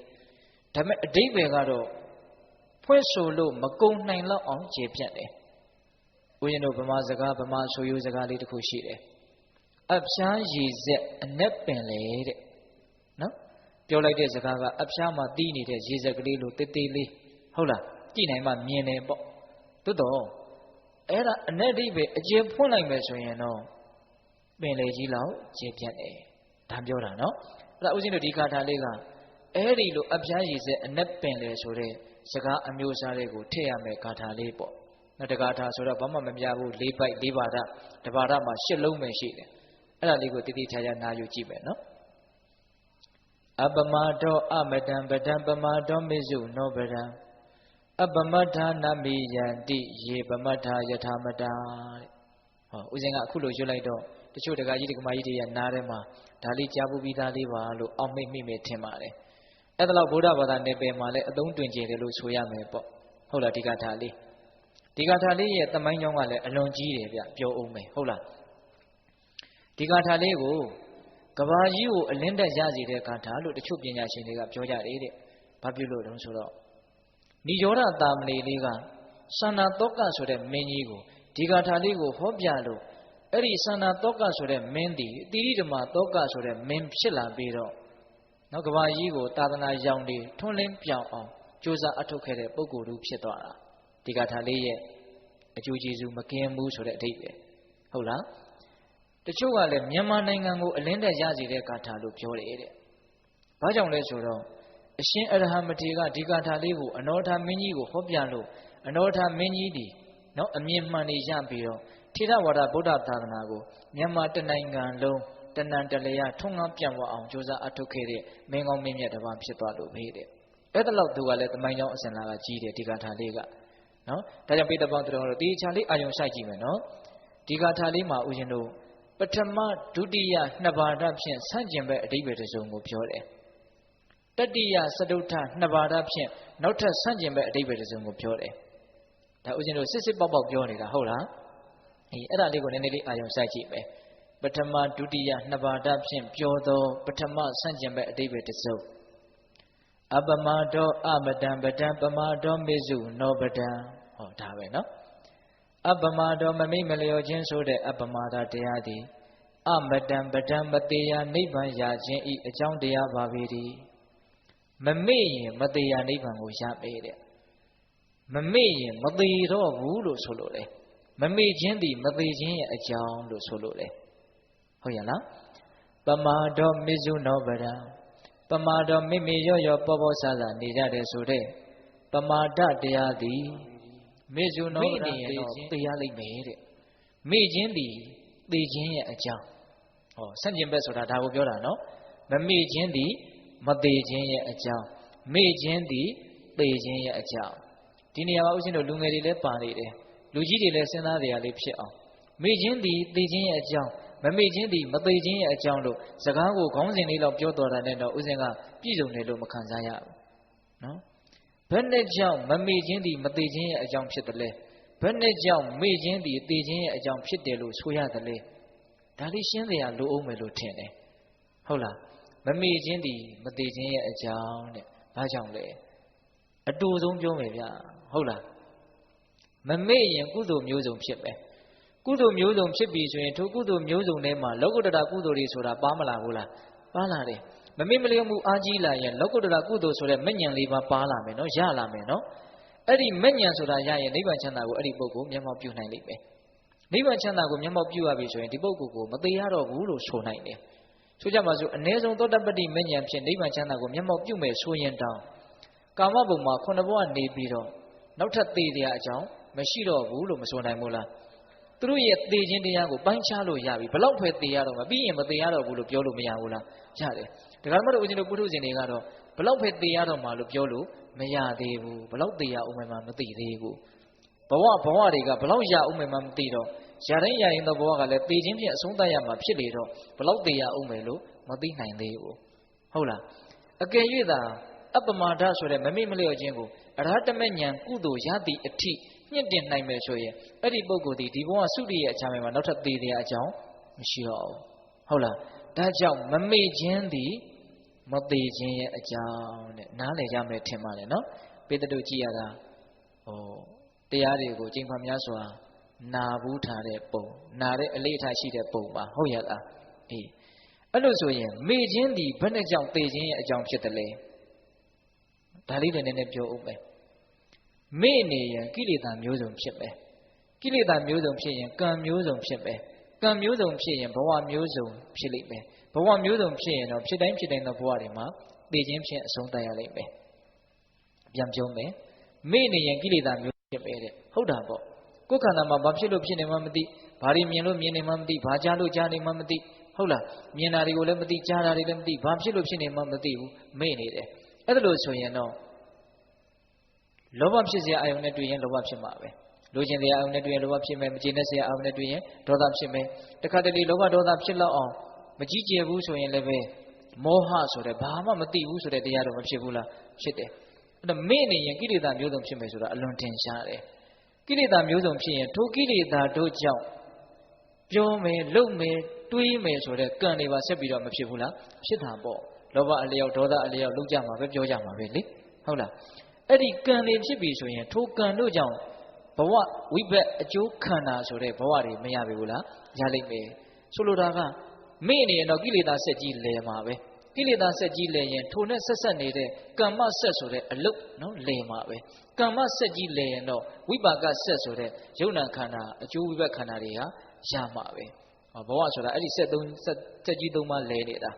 ခွေးသွားစိတ်ကလေးတွေမျက်စိနဲ့မြင်ကြည့်ပေါ့ပင်ဒီရန်လေးတွေတစ်ခုနဲ့တစ်ခုဆက်ဆက်နေတယ်ဆိုရင်တပိန်းလဲရင်တပိန်းကလဲသွားတယ်ဟုတ်လား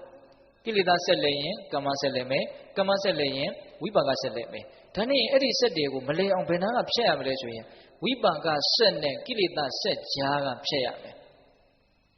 အကျိုးဝိဘတ်ခန္ဓာတွေဖြစ်နေတဲ့အခိုက်အတန့်မှာကိလေသာတွေမဖြစ်အောင်တားဆီးနိုင်ရမယ်ကိလေသာဖြစ်ပြီးရင်တော့ကံမဖြစ်အောင်တားလို့မရဘူးကံဖြစ်ပြီးပြီဆိုရင်တော့ဝိဘတ်တွေမဖြစ်အောင်တားလို့ မရဘူးဒါကိုပိဋကတ်တို့သိပြီးသားဖြစ်မယ်ထင်ပါတယ်ဟုတ်လားအဲ့တော့မေ့ရင်ကိလေသာမျိုးစုံဖြစ်မယ်ကိလေသာမျိုးစုံဖြစ်ရင်ကံမျိုးစုံဖြစ်မယ်ကံမျိုးစုံဖြစ်ရင်ဘဝမျိုးစုံဖြစ်မယ်ဒါဆိုရင်ဖြစ်တိုင်းသဘောတော်မှာသိရလိမ့်မယ်ဘာကြောင့်သိရတယ်လဲလို့မေးရင်သိတတ်တဲ့ဘဝကိုရလို့သိရတာဟုတ်လားခက်တာကဒကာမတို့ဦးဇင်းတို့တွေကသိရမှာကိုတော့အလွန်ကြောက်တယ်ဒါဦးဇင်းတို့လည်းဒီတိုင်းပဲဘယ်လောက်ထိသိရမှာကိုကြောက်လဲသိရမှာကိုသိရမလောက်ကြောက်တယ်တချို့သိရမှာကြောက်လို့သိသွားတာတောင်ရှိတယ်ဟာဆရာမကကင်ဆာလို့ပြောလိုက်တယ်စောစောစီးစီးသိသွားတယ်မပြောရင်သိခြင်းမသိအောင်ပဲ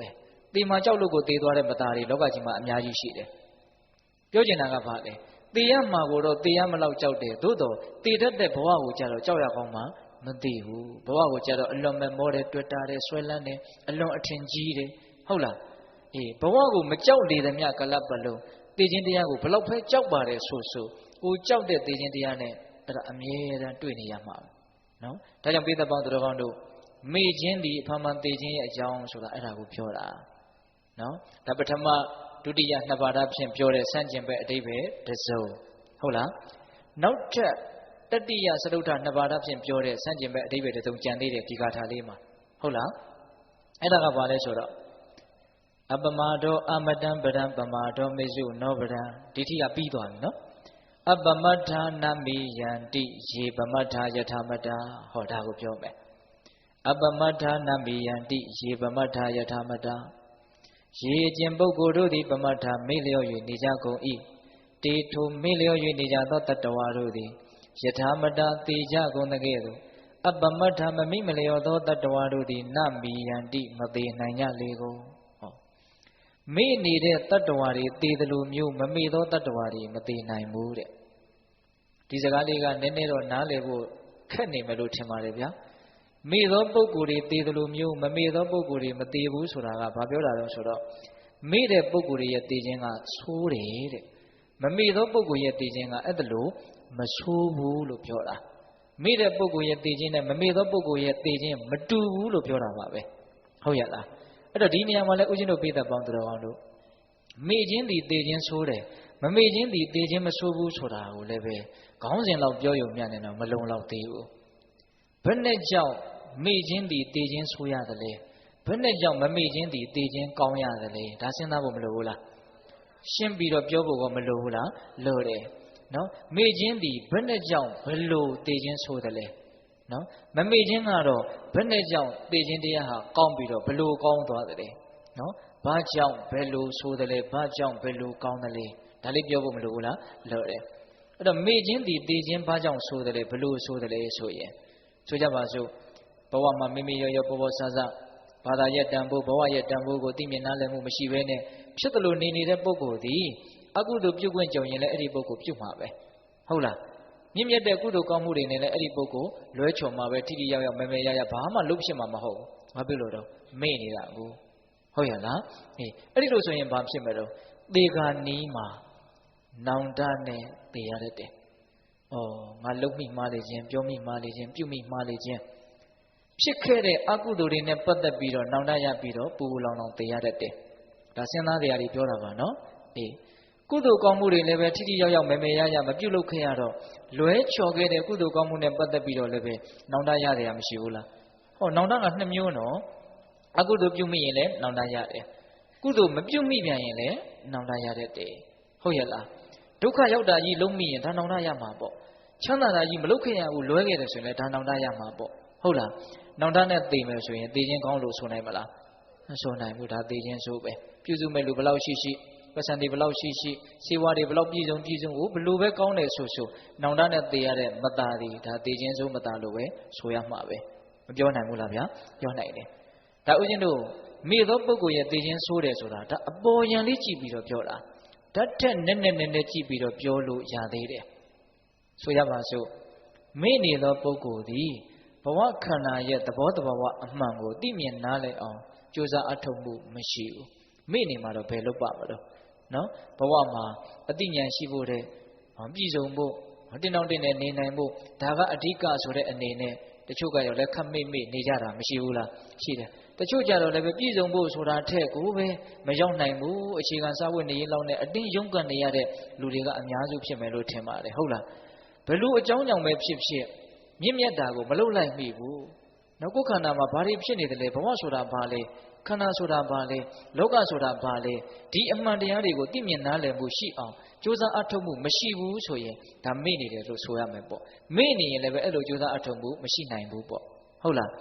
းအဲ့လိုကြိုးစားအထောက်မှုမရှိရင်ဘဝရဲ့အကြောင်းခန္ဓာရဲ့အကြောင်းကိုအမှန်တိုင်းမသိတဲ့အတွက်ကြောင့်အမှန်အတိုင်းဆိုတာဘာကိုပြောတာတော့ဘဝရဲ့အကြောင်းခန္ဓာရဲ့အကြောင်းသဘောတဘာဝအမှန်ကဘာလဲဘဝဆိုတာဘာလဲခန္ဓာဆိုတာဘာလဲသူတို့ရဲ့သဘာဝသူတို့ရဲ့သဘောကဘာလဲလို့မေးရင်ရှင်းရဲပဲတကယ်တမ်းကတော့ဟုတ်လားဘဝခန္ဓာရဲ့သဘောတဘာဝအမှန်ဒီဘာလဲရှင်းရဲဒုက္ခဒီဘဝခန္ဓာရဲ့သဘောတဘာဝအမှန်ပဲဟုတ်လာ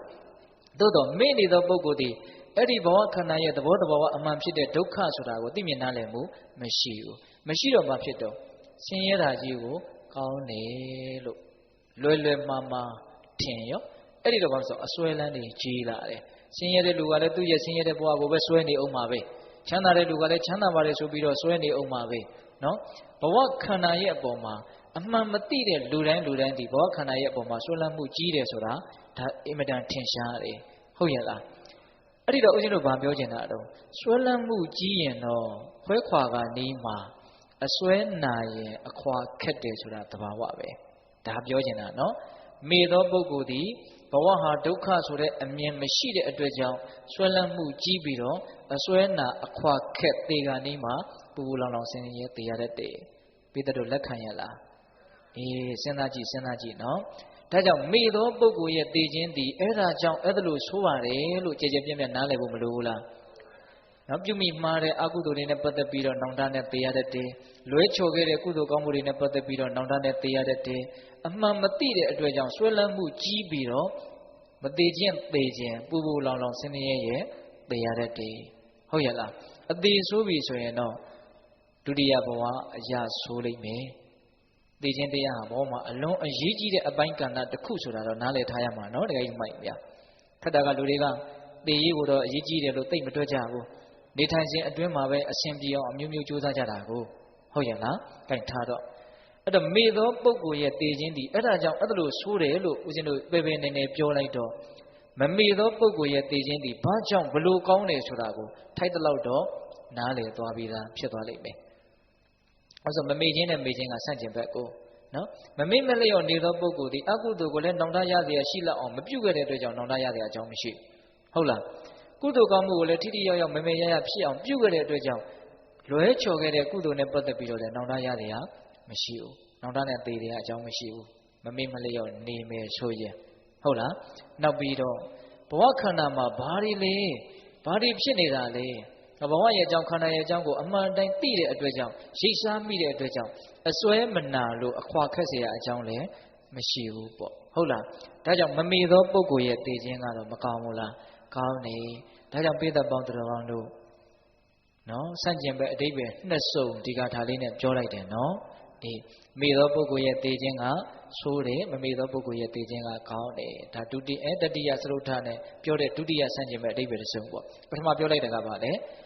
ဲမေ့ခြင်းသည်သိခြင်းရဲ့အကြောင်းမမေ့ခြင်းသည်မသိခြင်းရဲ့အကြောင်းဟုတ်လားအဲ့ဒီအချက်တွေကိုကြည်ကြည်ပြန့်ပြန့်နားလည်ပြီးတော့ဒါကြောင့်မြတ်စွာဘုရားကမေ့ခြင်းသည်ဘေးမမေ့ခြင်းသည်ဘေးကင်းရာလို့ဟောတာကိုလို့အမှန်ကန်သိမြင်နားလည်ပြီးတော့တိုက်တွန်းချက်ကလေးပါသေးတယ်နော်ဒီကုန်းချုပ်ဟုတ်လားတိုက်တွန်းချက်ကဘာတော့ဘာဝေထထင်ကိကံမက်ကံမက်ကင်၈ပါးကိုပွားများပြီးတော့နေကြရမယ်တဲ့ဧတဗုဒ္ဓနုသာသနီအဲ့ဒါဘုရားအဆူစတို့ရဲ့အဆုံးအမဩဝါဒပါတဲ့အဲ့တော့မက်ကင်၈ပါးကိုပွားများတယ်ဆိုတာကနော်လူငယ်တွေနားလည်အောင်အကြံဉာဏ်လေးအတူဆုံးလေးဦးဇင်းတို့ပြောမယ်နော်မက်ကင်၈ပါးကိုပွားပြီးတော့နေရမယ်ဆိုတာဘာကိုပြောတာလဲမက်ကင်၈ပါးထဲမှာတမ္မာဒိဋ္ဌိမက်ကင်ကခေါင်းဆောင်ပဲလေတမ္မာဒိဋ္ဌိဖြစ်ရင်ကျန်တဲ့မက်ကင်တွေဖြစ်တာပါပဲမင်းကွန်းစတော်ကြီးကတော့ယထာတွဲ၈တွဲမှာခေါင်းတွဲကသာပုံမှန်ခုံမောင်းမယ်ဆိုရင်နောက်တွဲတွေဟာနောက်ကလိုက်လာမှာပဲတဲ့ဟုတ်လားတမ္မာဒိဋ္ဌိဆိုတဲ့မက်ကင်ဒီမက်ကင်၈ပါးထဲမှာခေါင်းတွဲမက်ကင်ပဲနော်သူကစက်ခေါင်းလို့ဆိုရလိမ့်မယ်သူပါလို့ရှိရင်နောက်တွဲတွေအကုန်လုံးလိုက်လာမယ်တမ္မာသင်္ကပ္ပအစရှိတဲ့မက်ကင်တွေအကုန်ဖြစ်မယ်ပေါ့အဲ့တော့တမ္မာဒိဋ္ဌိဆိုတာဘာလဲအတူဆုံးပြောရရင်တော့တမ္မာဒိဋ္ဌိဆိုတာမမြဲတာကိုမမြဲဘူးလို့သိရင်အဲ့ဒါတမ္မာဒိဋ္ဌိနော်ဒါထက်နည်းနည်းလေးချက်ပြောရရင်တော့ ခန္ဓာမှာအကြောင်းအားလျော်စွာဖြစ်ပေါ်လာတဲ့ရုပ်တဘာဝနံတဘာဝလို့ဆိုတဲ့တဘာဝတရားမျိုးစုံတို့သည်ဖြစ်ပေါ်လာပြီးတဲ့နောက်ချုပ်ပြောက်သွားကြတယ်ဆိုတဲ့အချက်ကိုထင်ထင်ရှားရှားပြီးပြင်းပြင်းသိမြင်နားလည်တယ်ဆိုရင်အဲ့ဒါပါလေတမ္မာဒိဋ္ဌိတမ္မာဆိုတာမှန်မှန်ကန်ကန်ဒိဋ္ဌိဆိုတာမြင်တာသိတာအမှန်သိတဲ့အမြင်ပေါ့ဟုတ်လားလောကကြီးကမမြဲတာဆိုတာမမှန်ဘူးလားမှန်တယ်နော်တခါကြီးဒီမှာကြီးများဆိုပါစို့မနေ့တုန်းကပြောခဲ့ဆိုခဲ့စားခဲ့တောက်ခဲ့တွေးခဲ့ကြံခဲ့စဉ်းစားခဲ့ဝမ်းသာခဲ့ဝမ်းနေခဲ့အတွေ့အကြုံအဖြစ်ပြက်မျိုးစုံမနေ့တုန်းကမဖြစ်ခဲ့ဘူးလားအဲ့ဒါတွေဒီနေ့ပါရှိသေးတော့မနေ့တုန်းကအဖြစ်ပြက်အတွေ့အကြုံမျိုးစုံတို့ဒီမနေ့တုန်းကပဲလုံးဝပြီးဆုံးပျောက်ကွယ်သွားကြပြီဟုတ်လားဒီကနေ့ထိလိုက်မလာဘူးဒီကနေ့မှလည်းမနဲ့ခင်းကအတွေ့အကြုံဖြစ်ပြက်မျိုးစုံတို့ဒီနေ့တည်းထိလိုက်မလာဘူးနေ့လယ်ကကိစ္စဖြစ်ပြက်အတွေ့အကြုံမျိုးစုံတို့ဒီညနေထိဖြစ်မနေဘူးဟုတ်ရလားဖြစ်ရမှာရင်ပြီးဆုံးချုပ်ပြောက်ကြရတယ်အဲ့ဒါလိုနီးနဲ့ဘဝဆိုတာအသစ်ဆက်ဖြစ်တယ်ဖြစ်တိုင်းတော့ထိုအသစ်ယုံနံတို့ဒီလည်းပဲဒလဇက်ချုပ်ပြောက်ပြီးဆုံးသွားကြတယ်ဒလဇက်ဖြစ်ပြီးတော့ဒလဇက်ချုပ်ပြောက်ပြီးဆုံးသွားကြတယ်အဲ့ဒီအချက်ကိုပြီးပြင်းပြင်းမြင်တယ်ဆိုရင်ဒါဘာခေါ်တော့တမ္မာဒိဋ္ဌိတမ္မာဒိဋ္ဌိသာဖြစ်အောင်လုပ်ရင်တမ္မာသင်္ကပ္ပအစရှိတဲ့မဂ္ဂင်တွေမဖြစ်ပေဘူးလားဖြစ်ပဲဒါကြောင့်မဂ္ဂင်၈ပါးကိုပွားများပြီးတော့နေရမယ်ဆိုတာဘာကိုပြောတာလဲဘဝမှာအကြောင်းအားလျော်စွာဖြစ်ပေါ်လာတဲ့မြင်ခြင်းကြားခြင်းနားခြင်းစားခြင်းထိခြင်းတွေးခြင်းလို့ဆိုတဲ့ဟောဒီ6ချက်ပဲရှိတယ်နော်တကယ်တမ်းကတော့ဟုတ်တယ်မဟုတ်လားဒါတွေကိုအကြောင်းပြုပြီးတော့ဖြစ်တဲ့အရာတွေလည်းအများကြီးရှိသေးတယ်ပေါ့ဟုတ်လားသို့တော့ပိဋကပေါင်းသူတော်ကောင်းတို့အကျဉ်းမြင်အားဖြင့်အဲ့ဒီရုပ်တဘာဝနံတဘာဝတဘာဝတရား2မျိုးတို့ကိုဖြစ်တိုင်းဖြစ်ပြီးတဲ့နောက်ချုပ်ပြောက်သွားကြတယ်ဆိုတာကိုဒါသိမယ်ဆိုရင်ဒါမဂ္ဂင်၈ပါးကိုပွားများနေတယ်လို့မဆိုနိုင်ဘူးလားဆိုနိုင်တယ်ဒါကြောင့်မမြဲဘူးဆိုတာလေးကိုမျက်ခြေမပြတ်စေနဲ့ပေါ့နော်အလုံးဟာပြီးဆုံးချုပ်ပြောက်သွားကြတဲ့အရာတွေကြီးပဲလောကကြီးမှာမပြီးဆုံးမချုပ်ပြောက်တာရဲ့လို့ဘာမှမရှိဘူးယံကိဉ္စီသမုဒိယဓမ္မတပ္ပံတံនិရောဓဓမ္မံတိဖြစ်ပေါ်လာသမျှသဘောတဘာဝအလုံးတို့သည်ပြီးဆုံးချုပ်ပြောက်သွားကြတာကြီးပဲဆိုတာမထင်ရှားဘူးလားထင်ရှားတယ်အဲ့ဒါလေးကိုပိဋကပေါင်းတော်ကောင်းတို့ဦးဇင်းတို့တွေမျက်ခြေမပြတ်စောင့်ကြည့်တတ်မယ်ဆိုရင်ဒါမဂ္ဂင်၈ပါးကိုပွားများတယ်လို့မဆိုနိုင်ဘူးလားဆိုနိုင်တယ်နော်ဒါဦးဇင်းတို့တတိယဂါထာရဲ့အဓိပ္ပာယ်နော်သူဂါထာလေးတွေကမြတ်စွာဘုရားကစနစ်တကျဟောတယ်လို့ဦးဇင်းထင်တယ်ဦးဇင်းကတော့အဲ့လိုယုံကြည်ထားတယ်ဟုတ်လားဆိုကြပါစို့ပထမဦးဆုံးဂါထာဆိုလို့ရှိရင်ပြင်းရည်ခြင်းသည်ဘေးမပြင်းရည်ခြင်းသည်ဝရိယတရားသည်ဘေးကင်းရာအဲ့ဒါကိုနားလည်ပြီးတော့ဝရိယနဲ့ပြည့်စုံစွာနေကြရမယ်ဟောတိုက်တွန်းချက်ကလေးနဲ့အုပ်တာနော်ဟုတ်လားနောက်ဒုတိယဂါထာငင်းခုန်ခြင်းသည်ဘေးမငင်းခုန်ခြင်းသည်ဘေးကင်းရာအဲ့ဒါကိုသိမြင်နားလည်ပြီးတော့နော်ကိုရောစိတ်ရောညီညွတ်ပြီးတော့နူးညံ့သိမ်မွေသောစကားကိုပြောဆိုပြီးတော့နေကြရမယ်အပါဘူးလားပါတယ်ဟောအခုတတိယဂါထာကြတော့မေ့လျော့ခြင်းသည်ဘေးမမေ့မလျော့ခြင်းသည်ဘေးကင်းရာဒါကိုသိမြင်နားလည်ပြီးတော့ဘယ်လိုနေရမှာတော့မဂ္ဂင်၈ပါးကိုပွားများပြီးတော့နေရမယ်ဒါလေးပါတယ်နော်အဲ့ဒါဒီပင်လည်းပါလေဖရာအဆူစုတို့ရဲ့အဆုံးအမဩဝါဒပါတဲ့ဟုတ်လားဒီကနေ့ဦးဇင်းကဒကာကြီးဒီမကြီးများကိုရင်းရင်းနှီးနှီးပဲတရားကိုဟုတ်လားဆွေးနွေးတဲ့အနေနဲ့ပဲနေနေပြောနေတာဟုတ်လားဦးဇင်းတို့ပြောတာတဏှာကြီးတောင်ခွဲတော့မယ်ဗျနော်ဦးဇင်းအခုတရားတွေနည်းနည်းပြန်ရှည်လာပြန်ပြီပြောရတာသိပ်မမောလို့နဲ့တူတယ်ဟုတ်လားဒါကြောင့်ပိဋကပေါင်းသူတော်ကောင်းတို့ဒီကနေ့ပြောလိုက်တာဂါထာဘယ်နှပုဒ်လဲ3ပုဒ်နော်ဂါထာ3ပုဒ်ဖြင့်ဘေးဘယ်နှမျိုးကိုသိရလဲ3မျိုးနော်ပြင်းရည်ခြင်းသည်ဘေးငင်းခုန်ခြင်းသည်ဘေးမေ့လျော့ခြင်းသည်ဘေးအဲ့ဒီဘေးတွေကလွတ်အောင်ဘယ်လိုလုပ်ရမလဲဆိုတဲ့ဒီလမ်းကမပါဘူးလားပါတယ်ပြင်းရည်ခြင်းကြောင့်ဖြစ်ပေါ်တဲ့ဘေးတွေကလွတ်ချင်တယ်ဆိုရင်ဝရိယရှိရတယ်ငင်းခုန်ခြင်းကြောင့်ဖြစ်ပေါ်လာတဲ့ဘေးတွေကလွတ်ချင်တယ်ဆိုရင်မငင်းနဲ့ပေါ့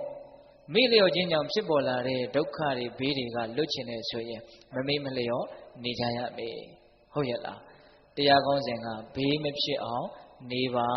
လို့ဦးဇင်းတို့တက်ထားတာနော်အဲ့တော့ဦးဇင်းတို့ပိဋကပေါင်းသူတော်ကောင်းတို့တဏှာကြီးခွဲလောက်ပြောလိုက်တဲ့ဒီတရားစကားတွေကိုစက္ကန့်ပိုင်းအတွင်းညီကုန်းချုပ်လို့ရတယ်ဟုတ်လားကိုဆုံးမချက်ကလေးနဲ့ညီကုန်းချုပ်ရမှာပေါ့ဟုတ်လားမပြင်းနဲ့ပြင်းရင်ဘေးသင့်လိမ့်မယ်မငင်းနဲ့ငင်းရင်ဘေးသင့်လိမ့်မယ်မမေ့နဲ့မေ့ရင်ဘေးသင့်လိမ့်မယ်တဲ့ကဲဒါဆိုရင်ပြည့်စုံမသွားဘူးလားပြည့်စုံသွားတယ်နော်တခါကြီးဒီမိုင်းများဟုတ်တယ်နော်ဒါကြောင့်ဘေးမဖြစ်အောင်နေရမယ်ဆိုတာ မပြင်းမငင်းမမေ့သောအဖြစ်နေမယ်ဆိုရင်ဒါဘေးမဖြစ်အောင်နေတယ်လို့မဆိုနိုင်ဘူးလားဆိုနိုင်တယ်ဒါကိုပဲရည်ရွယ်ပြီးတော့ဦးဇင်းတို့ကဘေးမဖြစ်အောင်နေပါလို့တရားကောင်းစဉ်တက်ထားတာဆိုလိုတာကမပြင်းမဲနဲ့နေနိုင်ရမယ်မငင်းမဲနဲ့နေနိုင်ရမယ်မမေ့ပဲနဲ့နေနိုင်ရမယ်အဲ့ဒါဆိုရင်ဘေးဖြစ်เสียအကြောင်းရှိသေးသလားမရှိတော့ဘူးဟုတ်ရဲ့လားပြင်းနေရင်တော့ဘေးတင်မှာပဲငင်းနေရင်တော့ဘေးတင်မှာပဲမေ့နေရင်တော့ဘေးတင်မှာပဲတဲ့ဟုတ်လားဒါကြောင့်ဘေးတော်ပေါင်းသူတော်ကောင်းတို့သည်မပြင်းညမူ၍မငင်းညမူ၍မမေ့ကြမူ၍ကိုဘေးမဖြစ်အောင်နေနိုင်ကြတဲ့သူတော်ကောင်းတွေဖြစ်ကြပါစေတည်းလို့ဦးဇင်းတို့ဆန္ဒပြုပြီးတော့မေတ္တာပို့ပြီးအဆုံးသတ်ကြရအောင်နော်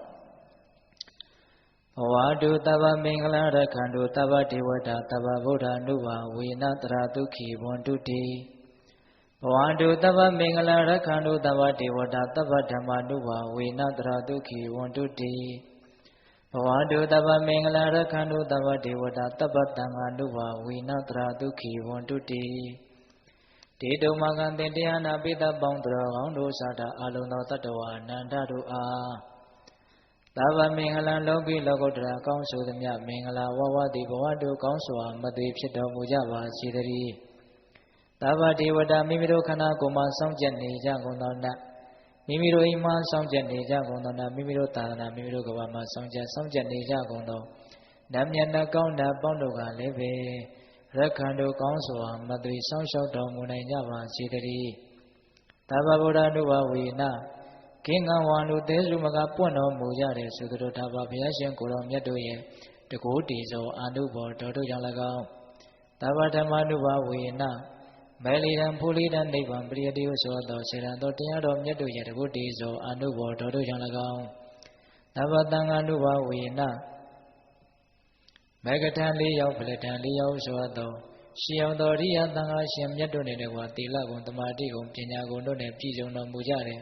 သမုဒိတံဃာရှင်ကောင်းရှင်မြတ်ပေါင်းတို့ရဲ့တကုတ္တိသောအာနုဘော်တော်တို့ကြောင့်၎င်းတရားနေရောညမှာဘေကမဆိုင်ချိန်ရှိတိုင်းဒုက္ခိကိုစိတ်နှပြချမ်းမှာချမ်းသာခြင်းရှိကြကုန်သည်ဘဝတုကောင်းစွာမသွေဖြစ်တော်မူကြပါစေတည်း